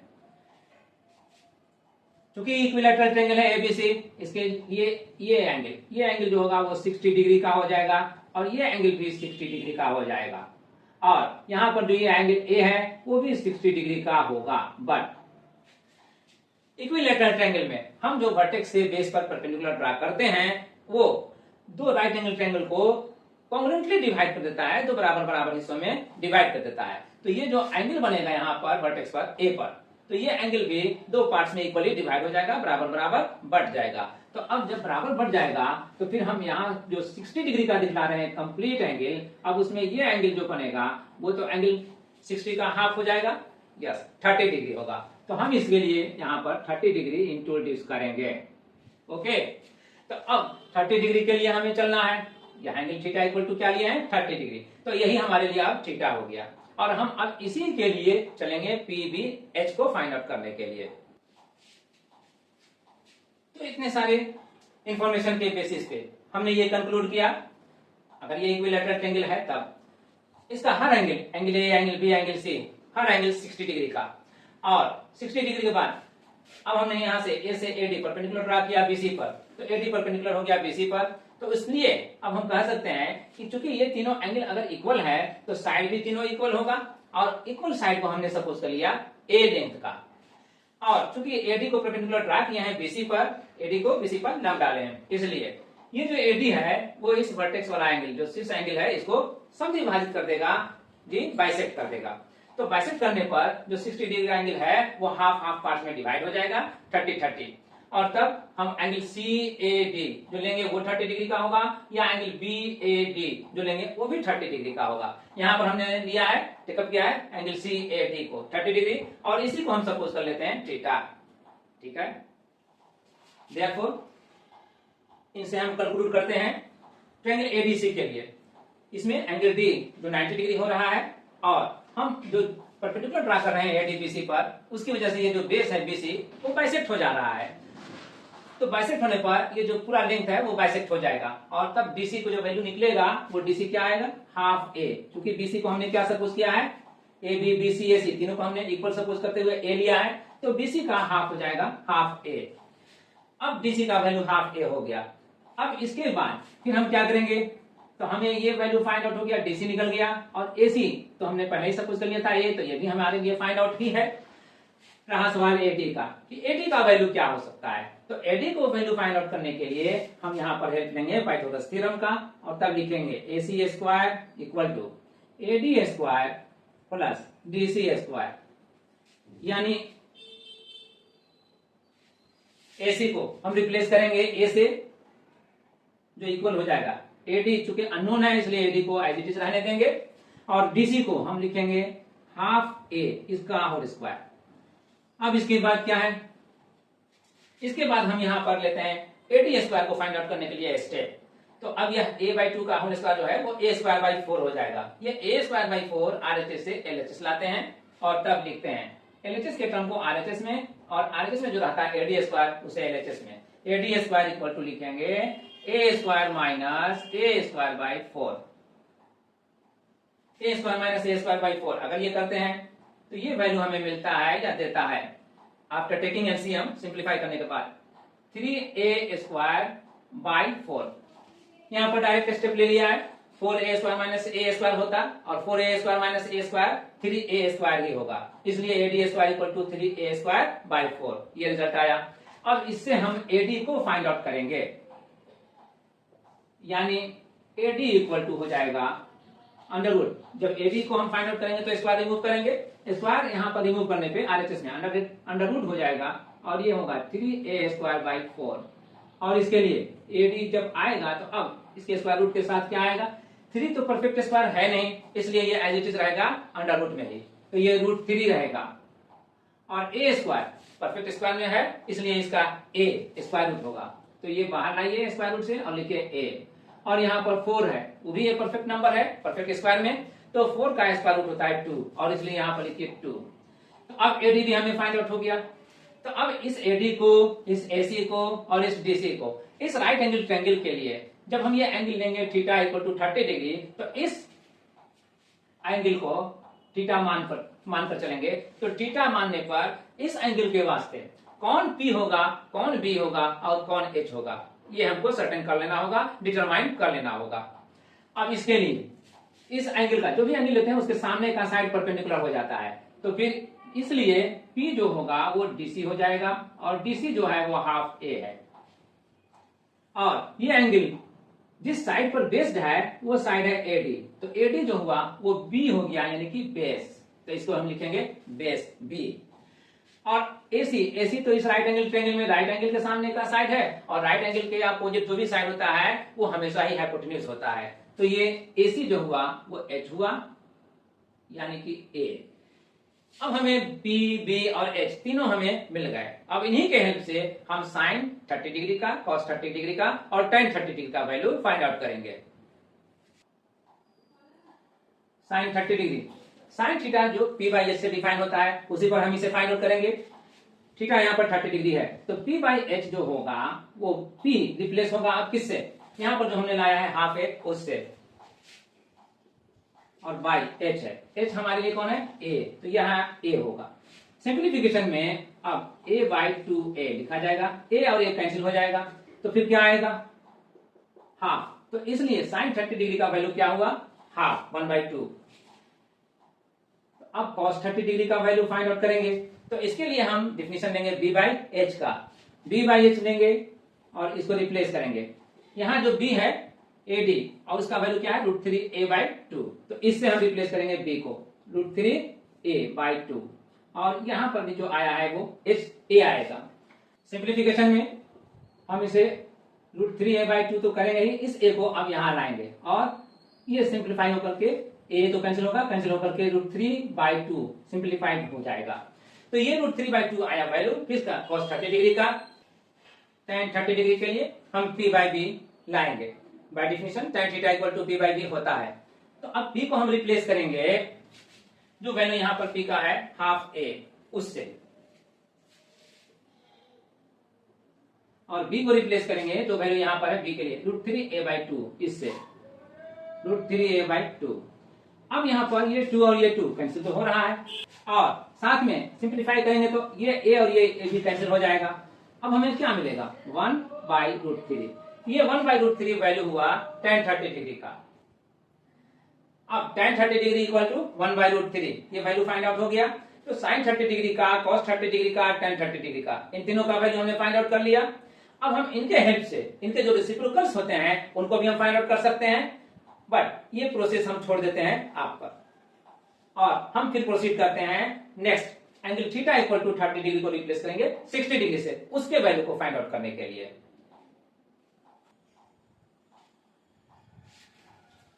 जब हम थीटा 60 डिग्री लेंगे तो इस 60 डिग्री को हम यहां पर देख रहे हैं एंगल C के लिए या एंगल B के लिए, बट हम ट्रायंगल ADC लेकर चल रहे हैं इसलिए एंगल C लेंगे 60 डिग्री।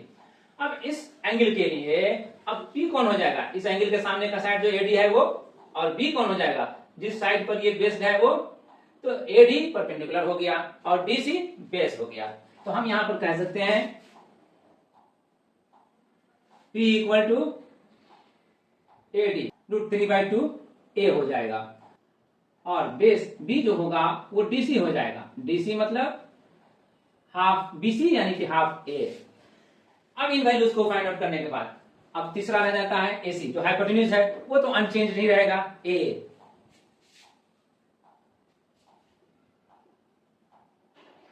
इस तरह से P, B और H तीनों हमारे पास वंस अगेन अवेलेबल हो गए।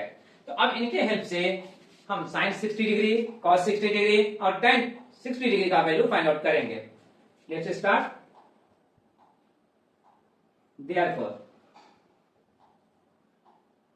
साइन 60 डिग्री, 60 डिग्री के लिए भी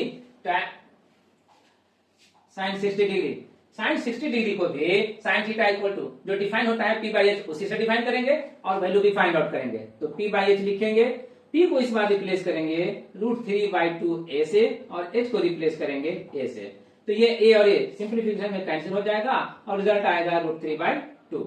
इसी तरह से cos 60 डिग्री का वैल्यू हम फाइंड आउट करेंगे, और ये b बाई एच से डिफाइन होगा, इसलिए b का जो वैल्यू है यहाँ पर हाफ a, इसको देंगे और h को रिप्लेस करेंगे, a ये देंगे। तो अब सिंप्लीफिकेशन में a और a ये तो कैंसिल हो जाएगा, और कैंसिल होने के बाद यहाँ पर हाफ बचेगा, ओनली 1/2 जो ये बच रहा है वही, ये 1/2 हो गया हाफ cos 30 डिग्री का वैल्यू। अब हमारे पास थर्ड नंबर है tan का। tan 60 डिग्री का वैल्यू क्या होता है, हम इसे फाइंड आउट करते हैं। tan 60 डिग्री का वैल्यू को फाइंड आउट करने के लिए भी हम इसके डिफिनेशन जो tan थीटा है डिफाइन होता है p बाई बी से, उसका हेल्प लेंगे, और p बाई बी में p को हम रिप्लेस करेंगे, यहाँ जो वैल्यू हमने रखा है कलेक्ट करके √3/2a इसका, और b का वैल्यू जो हमने यहाँ पर कलेक्ट करके रखा है हाफ a इसका। ये 2 और ये 2 इन सिंप्लीफिकेशन कैंसिल हो जाएगा, और साथ ही में कैंसिल होगा यह a और यह a भी। तो अब हमें मिलेगा क्या, फाइनली हमें सिर्फ √3 मिलेगा। तो अब sin 60 डिग्री का, cos 60 डिग्री का और tan 60 डिग्री का, इन तीनों वैल्यूज को हमने फाइंड आउट कर लिया। अब इनके रेसिप्रोकल्स के वैल्यू क्या होंगे, यानी sin 60 डिग्री का रेसिप्रोकल कौन होगा, cos 60 डिग्री, cos 60 डिग्री का रेसिप्रोकल कौन होगा, sec 60 डिग्री, और tan का 60 डिग्री के लिए रेसिप्रोकल कौन होगा, cos 60 डिग्री। तो इनका रेसिप्रोकल्स को हम जो रिजल्ट डिफाइन किए थे उसके हेल्प से हम निकाल लेंगे। यस, ये भी हम छोड़ते हैं आपके लिए। अब हमारे पास दो पर्टिकुलर वैल्यू और हैं, एक है जब थीटा इक्वल टू 0 डिग्री होगा, और दूसरा है जब थीटा इक्वल टू 90 डिग्री होगा। तो पहले हम डिस्कस करते हैं थीटा इक्वल टू 0 डिग्री के लिए।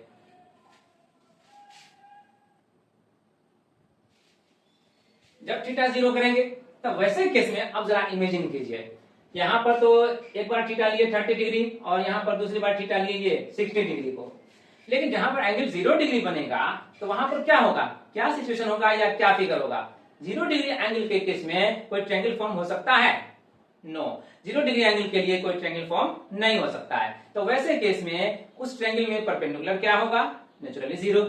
बेस क्या होगा, बेस तो वो पूरा का पूरा लाइन रहेगा जो जिस पर ट्रायंगल बनाया जा सकता था, नहीं बन सका। तो अब इस केस में हम यहाँ पर साइन को जो डिफाइन करते हैं p बाई एच से, p तो 0 हो गया, तो यहाँ पर अब हम यहाँ मेंशन करेंगे p इक्वल टू 0 और b equal to completely a ले लीजिए उस लाइन को जिस बेस पर हम परपेंडिकुलर ड्रा कर सकते थे या राइट एंगल बना सकते थे, इसको हमने लिया a, और h भी हमारे पास a ही है। वैसे केस में अब हम यहां पर लेंगे साइन 0 डिग्री के लिए p बाई एच से हम डिफाइन करेंगे ना साइन 0 को, तो अब p को रिप्लेस करेंगे किससे, इस 0 से। तो जब ये 0 लेंगे और या h को रिप्लेस करेंगे a से, तो ये कुछ भी हो, बट अगर ये 0 है तो फिर रिजल्ट तो 0 ही आएगा, और इसलिए साइन 0 का वैल्यू 0 आएगा। और अब cos के लिए आइए, तो cos 0 डिग्री को हम डिफाइन करेंगे जैसे cos थीटा डिफाइन होता है b बाई एच उससे। अब अगर उससे डिफाइन होता है तो फिर क्या होगा, b का वैल्यू क्या ले रहे हैं, b का वैल्यू हम यहाँ ले रहे हैं a, तो हम यहाँ पर लिखेंगे a, और h हमारा क्या होगा, जिस बेस पे हम परपेंडिकुलर ड्रा करते उस बेस का लेंथ हम a ले रहे हैं, तो उसमें हाइपोटेन्यूज जो बनेगा वो खुद बेस ही न रह जाएगा, क्योंकि परपेंडिकुलर टू ड्रा हो नहीं सका, राइट एंगल बन नहीं सका 0 डिग्री एंगल के केस में, तो इसलिए h को भी हम रिप्लेस करेंगे a से। तो अब a और a कैंसिल हो जाएगा और क्या आएगा 1, तो cos 0 डिग्री का वैल्यू आएगा 1। तो अब tan का वैल्यू कितना आएगा, अब tan का वैल्यू अगर लाना है तो tan 0 डिग्री को हम डिफाइन करेंगे जैसे tan थीटा इक्वल टू होता है p बाई b, तो p बाई b से हम अगर डिफाइन करेंगे तो p तो 0 है, अगर 0 है तो b चाहे कुछ भी हो, मान लिया ये है तो यही लिखेंगे, बट 0 बाई a आखिर तो 0 आएगा, तो tan 0 का वैल्यू भी होगा 0। अब हमने यहाँ sin 0, cos 0, tan 0 इन तीनों का वैल्यू को फाइंड आउट कर लिया। अब बाकी इनके जो रेसिप्रोकल्स होंगे वो तो बाय डेफिनेशन फिर इससे ही फाइंड आउट किए जा सकते हैं। यस, तो हम इनको भी आप तक छोड़ देते हैं और प्रोसीड करते हैं। जब थीटा इक्वल टू 90 डिग्री होगा तब उसमें क्या होगा, sin 90 डिग्री का वैल्यू या cos 90 डिग्री का वैल्यू या tan 90 डिग्री का वैल्यू। ओके,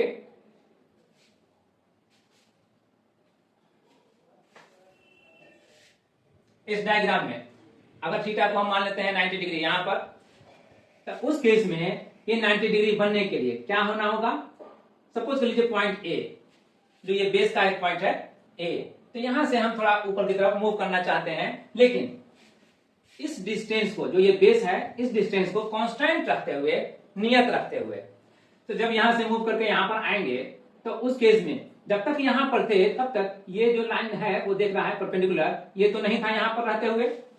तो जब यहां पर रहते हुए वो नहीं था, अब हो गया जब यहां से यहां पर आए तब, तो ये इतना हाइट हो गए, इतना हाइट हो गया, अब ये परपेंडिकुलर हो गया। पी का लेंथ हो सकता है ये, यस। तो बी का लेंथ कितना होगा? अब बी का लेंथ के लिए देखिए कि जब यहां पर थे तो बी यहां से यहां तक का कंप्लीट बेस था वो बी, यस। अब वो कंप्लीट बेस था वहां तक। तो जब यहां से यहां आए तो अब बेस वो ये जो बी था पहले वो तो नहीं रहा, अब बेस होगा यहां से यहां तक का जो लेंथ होगा वो यहां से यहां तक का जो लेंथ होगा, अब ये बेस रहेगा। तो बेस तो अब रिड्यूस हो गया, पहले जो बेस यहां तक था अब वो यहां से यहां तक रिड्यूस हो गया, कम हो गया, और हो गया यहां से यहां तक का लेंथ। उसी तरह से अगर यहां पर भी हम स्टे नहीं करें, रुके नहीं, आगे बढ़ जाएं, तो एंगल जो होगा अब क्या होगा? अब यहां पर आए हैं तो यहां पर आने के बाद हम यहां से परपेंडिकुलर ड्रा करते हैं, तो अब ये जो बेस था जो यहां पर से यहां पर आ गया था, अब यहां पर से यहां पर आ जा रहा है, और तब इस बेस का लेंथ अब इस बेस के लेंथ से भी रिड्यूस हो गया, कम हो गया, और यानी कि अब हम इसको यहां से यहां तक के लिए ही हम मेजर कर सकते हैं, यही बेस हो गया। अब बेस तो ये हो गया, बट अब क्या हुआ? जब तक यहां पर आए थे तो यहां से यहां तक मिलाते तो एंगल तो कुछ होता, जब यहां पर आए तो यहां से यहां मिलाएंगे तो अब एंगल अब उससे बड़ा होगा, जो पहले यहां पर आने से था उससे बड़ा एंगल अब यहां से यहां तक आएंगे तब होगा। तो एंगल इंक्रीज कर रहा है, एंगल इंक्रीज कर रहा है, ये बी पर जो एंगल इंक्रीज कर रहा है उसकी बात कर रहे हैं। तो अब एंगल पहले यहां था और अब एंगल यहां से यहां हो गया, इंक्रीज किया। जब ये पॉइंट यहां से यहां आ जाएगा तो वैसे केस में यहां से यहां तक मिलाना पड़ेगा, और तब ये एंगल जो अभी यहां तक था वो एंगल फिर से यहां पर इंक्रीज कर जाएगा। और अब ये इंक्रीज करता हुआ फिर जब सिचुएशन देखें यहां से यहां तक आने पर, तो अब ठीक इस पॉइंट पर आने के बाद हम देख रहे हैं कि जो सीबी परपेंडिकुलर है इस लाइन बेस पर, वो अब कंप्लीट एंगल हो जाएगा यहां से यहां तक का, और ये कंप्लीट एंगल होते ही 90 डिग्री हो जाएगा। तो एंगल किस तरह से इंक्रीज किया, यहां से हम काउंट करना शुरू करें। जब यहां पर थे तो ये जो लाइन है मान लीजिए जो अभी खड़ा दिख रहा है परपेंडिकुलर, पहले तो वो इसी लाइन पर रहा होगा बेस पर, तो उस केस में यहां पर एंगल 0 डिग्री बन रहा था, और जब यहां से यहां पर आगे आए बढ़ करके मूव करके, तो यहां पर आने से अब ये एंगल जो पहले 0 था अब कुछ हो गया, अदर देन 0 हो गया। तो परपेंडिकुलर का लेंथ जो यहां पर रहते हुए कुछ नहीं था, अब यहां भी अदर देन 0 हो गया, कुछ ना कुछ परपेंडिकुलर का लेंथ हो गया। लेकिन बेस जो यहां पर कंप्लीट था अब वो बेस रिड्यूस हो गया, रिड्यूस होने के बाद यहां से यहां तक आया, फिर यहां से यहां तक आए तो एंगल फिर इंक्रीज किया। अभी यहां से यहां तक काउंट कर रहे थे, अब यहां से यहां तक काउंट करेंगे, तो इंक्रीज किया। अब इंक्रीज किया तो बेस क्या हुआ, जो बेस अब यहां से यहां तक काउंट कर रहे थे उस बेस को अब यहां से यहां तक काउंट करेंगे, मेजर करेंगे, तो अब पहले जो मेजरमेंट आ रहा था उससे कम आएगा, यस। तो यहां पर कम आया, बेस का वैल्यू और रिड्यूस कर दिया और एंगल का वैल्यू इंक्रीज कर दिया, तो 0 से बढ़ता हुआ जा रहा है। और जाते जाते जब यहां से यहां तक आए तो वो एंगल और इंक्रीज किया, और उस केस में बेस का वैल्यू जो अब यहां से यहां तक काउंट कर रहे थे अब नहीं करेंगे, अब क्या करेंगे, यहां से यहां तक का ही काउंट करेंगे, यही बेस रहेगा, क्योंकि ये पॉइंट जो परपेंडिकुलर का पॉइंट है बेस है वो सीधे इससे लिया गया जो परपेंडिकुलर है उसका है, ठीक है। तो अब इस पॉइंट से जब हम इसको मिलाएंगे तो अब वो एंगल जो पहले यहां तक था अब वो भी इंक्रीज कर जाएगा, यहां तक आ जाएगा। यहां तक आने के बाद जो एंगल आएगा उसके बाद बेस का हालत क्या है, बेस की हालत जो होगी वो ये है, यहां से यहां तक, मान लीजिए इसके सामने यही पॉइंट आ रहा है, तो अब बेस यहां हो जाएगा। तो बेस कंटिन्यूअसली डिक्रीज कर रहा है और एंगल कंटिन्यूअसली इंक्रीज कर रहा है। तो अब फाइनली हम एक स्टेप लेते हैं, तो यहां से यहां तक चलते हैं, और चलने के बाद जब यहां पर पहुंचते हैं तो ये लाइन जो बिल्कुल ऐसे बेस पर पड़ा हुआ था अब ये बिल्कुल स्ट्रेट खड़ा हो गया इस पर, और जब खड़ा हो गया तो हम इसको कहेंगे कि ये परपेंडिकुलर हो गया। इनकेस सपोज कर लीजिए थोड़ी देर परपेंडिकुलर हो गया, तो परपेंडिकुलर जब ये हो गया तो एंगल भी जो बढ़ते बढ़ते आ रहा था अब वो 90 डिग्री हो गया। अब 90 डिग्री होने के केस में ये जो बेस जो रिड्यूस होते जा रहा था इधर तरफ आ रहा था, यहां से यहां, यहां से यहां, यहां से यहां, अब यहां से यहां आके रह जाएगा। वैसे केस में इस बी का वैल्यू क्या होगा, वैसे केस में तो ये बी जब यहां पर काउंट किया जाएगा तो इस बी का वैल्यू तो कुछ नहीं, बी इक्वल टू 0 हो जाएगा, यस। तो थीटा इक्वल टू 90 डिग्री होने पर बेस बी जो होगा वो 0 हो जाएगा। तो अब हम इसी के लिए यहां पर इंट्रोड्यूस करेंगे for theta equal to 90 degree, यानी कि थीटा बराबर 90 डिग्री के लिए P का वैल्यू क्या होगा, P का वैल्यू जो हम अब यहां पर देखेंगे डायग्राम, तो हम कंक्लूड कर सकते हैं P जब तक ये पॉइंट जो मूव कर रहा है यहाँ A पर था, तब तक ये लाइन भी जो यहाँ खड़ा है दिख रहा है वो नहीं था, और ये इससे इसको कोइंसाइड कर रहा था। तो जो इसका लेंथ है वो हमने सपोज कर लिया था B, तो फॉर सिंपलिसिटी हमने B लिया था। अब हम B को रिड्यूस करते करते, जब ये एंगल बढ़ा रहे हैं तब, इंक्रीज कर रहे हैं तब, रिड्यूस करते करते कहां तक लाए, B का वैल्यू 0 लाए। लेकिन ये परपेंडिकुलर का लेंथ तो अब 0 नहीं रहा, जो पहले यहां पर रहने से 0 था, अब ये लाइन ऊपर चढ़ रहा है, तो अब ये लाइन जो है फर्स्ट पोजीशन में ये आया, तो इस लाइन का लेंथ तो वही रहेगा। तो जो पहले ये था, मान लिया था कि B, तो ये भी अभी B रहेगा, लेकिन अब परपेंडिकुलर इस लेंथ का तो B नहीं रहेगा। तो अब ये B नहीं रहेगा तो इसका समथिंग एल्स रहेगा। अब समथिंग एल्स में हम क्या माने, चलिए बात करते हैं, फिर आगे मानते हैं जो मानेंगे। इस पॉइंट से फिर आगे बढ़े तो इस परपेंडिकुलर का लेंथ फिर आगे बढ़ गया, यानी कि इंक्रीज कर गया। लेकिन ये जो लेंथ था, ये लेंथ पहले इस पोजीशन में B के इक्वल मान रहे थे, तो अभी भी ये लेंथ यहां से जब यहां आएगा तो अभी भी B ही रहेगा।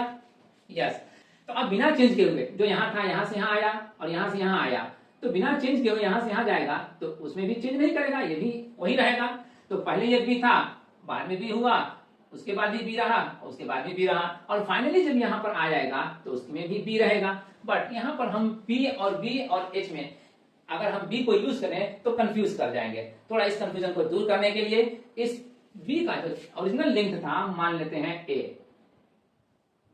अब अगर हम A लेंगे तो ये जो लेंथ है वो भी हमारा A हो जाएगा, और ये जो लेंथ है ये हमारे लिए H का काम कर रहा है, तो ये भी हमारे लिए A रहेगा। यस, तो अब हम इसमें P को हम रिप्लेस करेंगे A से, B को हम रिप्लेस करेंगे 0 से, क्योंकि जब यहां से इंक्रीज करते करते यहां पर आए हैं तब 90 डिग्री एंगल बना है। तो जब एंगल 90 डिग्री बना है तब, तो उस केस में B जो है, जैसे जैसे यहां से यहां तक आते आते यहां पर पहुंचे हैं, वैसे वैसे B रिड्यूस होते होते यहां से यहां, यहां से यहां, यहां होते हुए यहां पर पहुंचा, और फाइनली ये 0 हो गया। तो जब 0 हो गया तो B इक्वल टू हम 0 लिखेंगे, 0 मेंशन करेंगे, और H को हम ले ही रहे हैं, तो A यहां भी, यहां भी, यहां भी, तो एवरीवेयर A, तो यह A हो गया। अब हम इससे, यानी कि इसके हेल्प से साइन 90 डिग्री, कॉस 90 डिग्री और tan 90 डिग्री का वैल्यू फाइंड आउट कर लेंगे। Therefore sine 90 degree equal to, जो P बाई H से डिफाइन होता है, तो अब साइन 90 डिग्री इक्वल टू अगर P बाई H हो रहा है तो P को हम रिप्लेस करेंगे A से, और H को भी रिप्लेस करेंगे A से। तो ये सब रिप्लेस करने के बाद अब सिंप्लीफाई करेंगे, सिंप्लीफिकेशन में A और A कैंसिल हो जाएगा और ये आएगा 1, आफ्टर कैंसिलेशन ये 1 आया। तो साइन 90 डिग्री का वैल्यू क्या आया, 1। अब कॉस 90 डिग्री का वैल्यू, कॉस 90 डिग्री को हम डिफाइन करेंगे जैसे कॉस थीटा डिफाइन करते हैं B बाई H से, तो D बाई H लिखेंगे, और B को हम रिप्लेस करेंगे, जो यहाँ पर वैल्यू दिया है B का 0, तो यहाँ पर 0 से रिप्लेस करेंगे, और H को रिप्लेस करेंगे A से, तो 0 by A, 0 by A means 0, तो ये 0 ही रहेगा। तो cos 90 डिग्री का वैल्यू 0। अब tan का आया, tan 90 डिग्री, tan 90 डिग्री वैसे ही जैसे tan थीटा डिफाइन होता है P बाई B, तो P बाई B से हम इसे डिफाइन करेंगे, और अब P को रिप्लेस करेंगे A से, और B को रिप्लेस करेंगे जो यहाँ पर 0 है वो 0 से, तो A बाई 0, ये आया A बाई 0। A तो अदर देन 0 कोई नंबर है, और 0 तो 0 है, तो 0 से किसी भी नंबर में जो अदर देन 0 हो डिवाइड करते हैं तो डिवीजन कंप्लीट नहीं होता, और क्वेश्चन जो आता है वो मेनी मेनी लार्ज नंबर आता है, लार्ज वैल्यू आता है। उस लार्ज वैल्यू को हम एक नाम देते हैं इन्फिनिटी, और उस इन्फिनिटी को हम सिंबलाइज करते हैं इस साइन से। तो ये सिंबल से हम इन्फिनिटी को सिंबलाइज करते हैं, ये कहा जाता है इन्फिनिटी, यानी कि पढ़ा जाता है इन्फिनिटी, अनंत। अब इसके हेल्प से ये जो वैल्यू फाइंड आउट हुए हैं साइन 90 डिग्री, कॉस 90 डिग्री और tan 90 डिग्री, इनके रेसिप्रोकल्स को भी हम फाइंड आउट कर सकते हैं इनके डिफिनेशंस को यूज करते हुए। बट ये काम हम आप पर छोड़ते हैं और प्रोसीड करते हैं। अभी तक जो वैल्यू हमने फाइंड आउट किया और उसको शो किया, उन 5 वैल्यूज में से जो 0 डिग्री, 30 डिग्री, 45 डिग्री, 60 डिग्री और 90 डिग्री थे, इनके लिए साइन, कॉस और tan का ये तो लेंगे ही, अगर पॉसिबल हुआ तो फिर इनके रेसिप्रोकल्स को भी समराइज में हम ले लेते हैं। ओके, तो ये रहा समरी उन वैल्यूज के लिए, थीटा के उन वैल्यूज के लिए जिसे हमने टेकअप किया था। थीटा बराबर 0 डिग्री, 30 डिग्री, 45 डिग्री, 60 डिग्री और 90 डिग्री के लिए। साइन कॉस टेन का वैल्यू क्या क्या हुआ था ये हमने फाइंड आउट किया था और उसको यहाँ पर हमने प्लेसिंग कर दिया। और साइन कॉस या टेन का जो रेसिप्रोकल डिफाइन होता है कॉस सेक और कॉट के नाम से, उनके वैल्यूज को इनके हेल्प से हमने फाइंड आउट किया और उन्हें भी यहाँ पर प्लेसिंग किया। ये चेक करना, क्रॉस चेक करना अपने ऊपर लेकर के आप कर सकते हैं और हम इसे यहाँ पर टाइम के पॉइंट ऑफ व्यू से इग्नोर करते हैं और फिर प्रोसीड करते हैं इस पर बेस्ड इसके एप्लीकेशन के पॉइंट ऑफ व्यू से जो क्वेश्चन एराइज हो सकता है उसको सॉल्व करने के लिए। एग्जाम्पल के लिए हमने लिया है find the value of 4/3 tan square 30 degree plus sine square 60 degree minus 3 cos square 45 degree, यानी इतने का जो वैल्यू हमने यहाँ पर लिखा हुआ है इतने का मान ज्ञात करें। यही एग्जाम्पल के लिए हमने क्वेश्चन लिया है। अब इसे हम सिंप्लीफाई करेंगे, कैसे, लेट्स सी।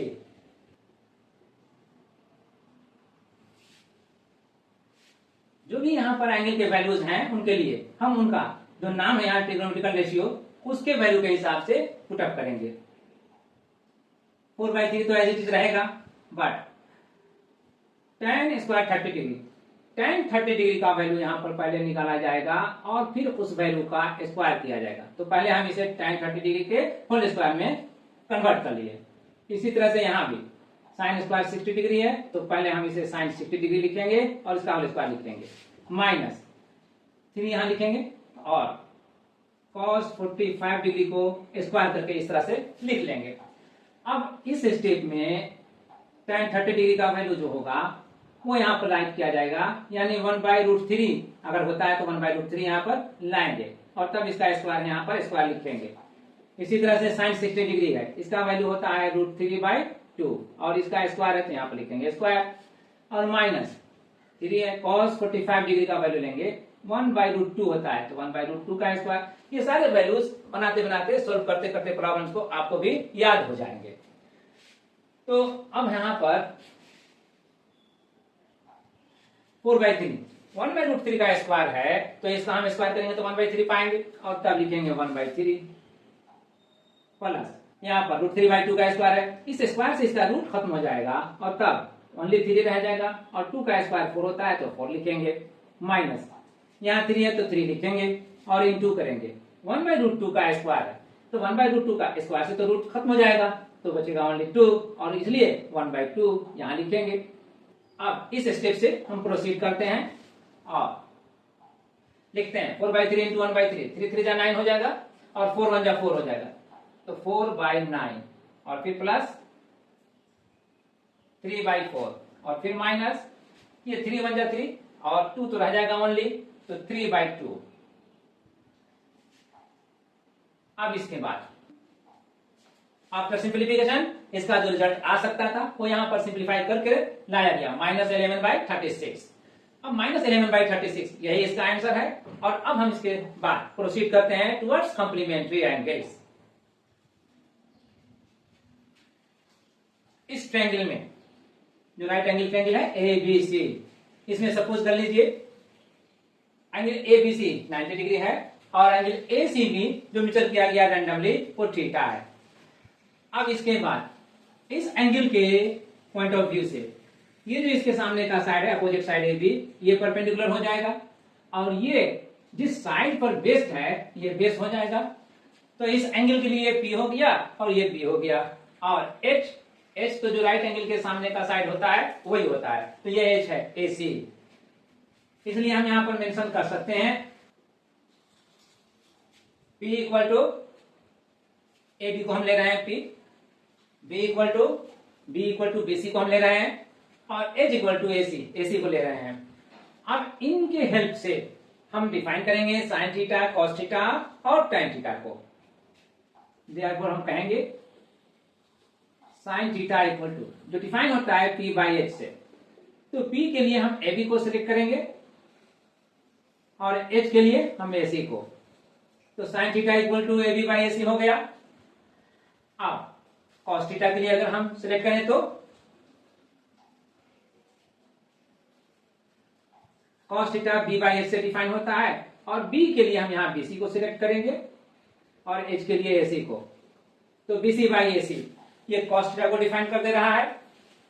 और एक और लेते हैं tan थीटा जो P बाई बी से डिफाइन होता है, और P को हम यहाँ पर वंस अगेन AB से रिप्लेस करेंगे और B को BC से रिप्लेस करेंगे, तो AB by BC tan theta को डिफाइन कर देगा।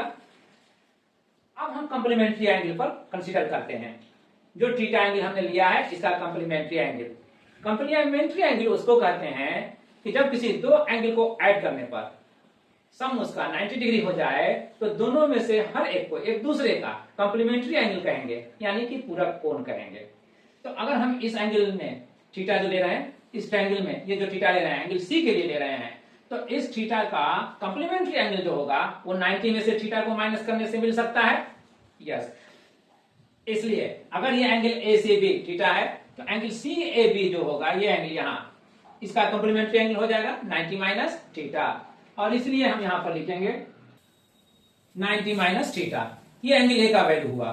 अब ये 90 माइनस थीटा इस थीटा का कंप्लीमेंट्री एंगल हुआ। अब इसके पॉइंट ऑफ व्यू से अगर हम डिस्कस करें तो इस एंगल के अपोजिट साइड है BC, और ये BC अब इस एंगल के लिए परपेंडिकुलर का एक्ट करेगा, वर्क करेगा, और ये एंगल AB पर बेस्ड है तो इसलिए यह AB अब इस एंगल के लिए बेस का काम करेगा। यस, ऐसा करने पर हम कह सकते हैं कि जो यहां पर AB बाई AC देख रहे हैं, तो AB ये है और AC ये है, तो H तो हमेशा वही रहेगा। AC तो हाइपोटेन्यूज है, जो राइट एंगल के सामने का साइड है उसमें कोई चेंज होगा नहीं। चेंज तो ये दोनों एंगल को हम कर रहे हैं ना, तो इसलिए इसके पॉइंट ऑफ व्यू से बेस और परपेंडिकुलर चेंज होगा। तो जब तक थीटा था तब तक इस थीटा के लिए परपेंडिकुलर AB था, लेकिन जब हम इस एंगल पर कंसीडर कर रहे हैं तो अब यही AB अब इस एंगल के लिए बेस का काम कर रहा है। तो अब यहां पर AB बाई AC है, तो अब B बाई H कहा जाएगा इसको, और B बाई H जो होगा तो उस एंगल के लिए कॉस को डिफाइन करेगा एग्जैक्टली। तो अब हम लिखेंगे sine theta equal to P by H जो था AB बाई AC के बराबर। अब यह AB बाई AC रिप्लेस हो रहा है B बाई H से, और B बाई H डिफाइन कर रहा है cos 90 माइनस थीटा को। तो अब साइन थीटा को हम डायरेक्टली कैलकुलेट कर सकते हैं कि बोथ आर इक्वल, इसलिए हम यहां पर दे सकते हैं कि sine theta equal to cos 90 minus theta. ठीक ऐसे ही डिस्कस करते हैं इनके लिए भी, और इनके लिए भी हम डिस्कस करेंगे। तो अब यहां पर BC बाई AC जो डिफाइन कर रहा है B by H cos theta के लिए, अब BC को इस एंगल के पॉइंट ऑफ व्यू से देखें तो ये परपेंडिकुलर हो रहा है, और ये हाइपोटेन्यूज AC तो है ही है, तो ये परपेंडिकुलर हो रहा है, तो हम P बाई H से इसको रिप्लेस कर सकते हैं, और तब P बाई H जो डिफाइन करता है वो साइन को डिफाइन करेगा, बट दिस एंगल के लिए डिफाइन करेगा, यानी कि 90 माइनस थीटा के लिए। तो साइन 90 माइनस थीटा आएगा किसके बराबर, कॉस थीटा के, और तब इसका रिजल्ट जो कंक्लूड होगा वो ये होगा cos theta equal to sine 90 minus theta. अब ठीक ऐसे ही हम इस tan थीटा के लिए भी डिस्कस कर सकते हैं, करते हैं। tan थीटा जो P बाई B से डिफाइन हो रहा है, P को रिप्लेस कर रहा है AB और B को रिप्लेस कर रहा है BC। अब AB और BC इस एंगल के लिए तो जो थे सो थे PB है ना। अब इस एंगल के लिए हम देखें तो AB बेस हो रहा है और BC परपेंडिकुलर हो रहा है, तो AB जो है वो अब हम B से रिप्लेस करेंगे और BC को हम P से रिप्लेस करेंगे। तो B बाई P जब होगा तो फिर इस एंगल के लिए डिफाइन होगा, और ये एंगल होगा 90 minus theta, but B by P cot को डिफाइन करता है, और इसलिए यहां पर आएगा तो कॉट 90 डिग्री माइनस थीटा के लिए डिफाइन होगा। अब tan थीटा जो हुआ अब फाइनली किसके इक्वल हुआ, कॉट 90 डिग्री माइनस थीटा के लिए। तो हम इसे भी कंक्लूड कर सकते हैं, therefore tan theta equal to cot 90 minus theta. तो अब ये जो रिजल्ट आया sine theta equal to cos 90, अब इन रिजल्ट्स को हम डिस्कस करते हैं। जिस एंगल थीटा के लिए साइन कॉस और tan को LHS में डिफाइन किया जा रहा है, उसी एंगल का कंप्लीमेंट्री लेकर के हम RHS में कॉस साइन और कॉट को डिफाइन कर रहे हैं। ठीक यही आइडिया से हम इनके रेसिप्रोकल्स को जो LHS में है साइन कॉस और tan, इनके रेसिप्रोकल्स को भी डिफाइन कर सकते हैं इस एंगल के कंप्लीमेंट्री एंगल पर। सबको एक साथ लेकर के हम यहां पर वंस अगेन समराइज कर देते हैं रिजल्ट को। सबको समराइज करने पर साइन थीटा इक्वल हो रहा है cos 90 माइनस थीटा के लिए, cos थीटा इक्वल हो रहा है साइन 90 माइनस थीटा के लिए, tan इक्वल हो रहा है tan थीटा इक्वल हो रहा है cot 90 माइनस थीटा के लिए, और cosec थीटा इक्वल होगा sec 90 डिग्री माइनस थीटा के लिए, sec थीटा इक्वल होगा cosec 90 माइनस थीटा के लिए, और cot थीटा इक्वल होगा tan 90 डिग्री माइनस थीटा के लिए। तो ये जो रिजल्ट्स हैं इन तीनों को, साइन थीटा को, कॉस थीटा को, tan थीटा को, जो एंगल थीटा ले रहे हैं उसके कॉम्प्लीमेंट्री एंगल के साथ रिलेट किया और उसके बाद डिफिनीशन के इस पॉइंट ऑफ व्यू से हमने इनको रेसिप्रोकल कर लिया और तब इनके रेसिप्रोकल्स को डिफाइन किया। ये रिजल्ट जो है वो ये रिजल्ट कहलाते हैं trigonometric ratios for complementary angles. इन समों को कहा जाता है trigonometric ratios for complementary angles, यानी पूरक कोणों के लिए त्रिकोणमितीय अनुपात। अब इन सभी रिजल्ट्स पर जो पूरक कोण के लिए हैं, कॉम्प्लीमेंट्री एंगल्स के लिए हैं, बेस्ट एक और प्रॉब्लम हम वर्कआउट करेंगे एज एग्जांपल्स।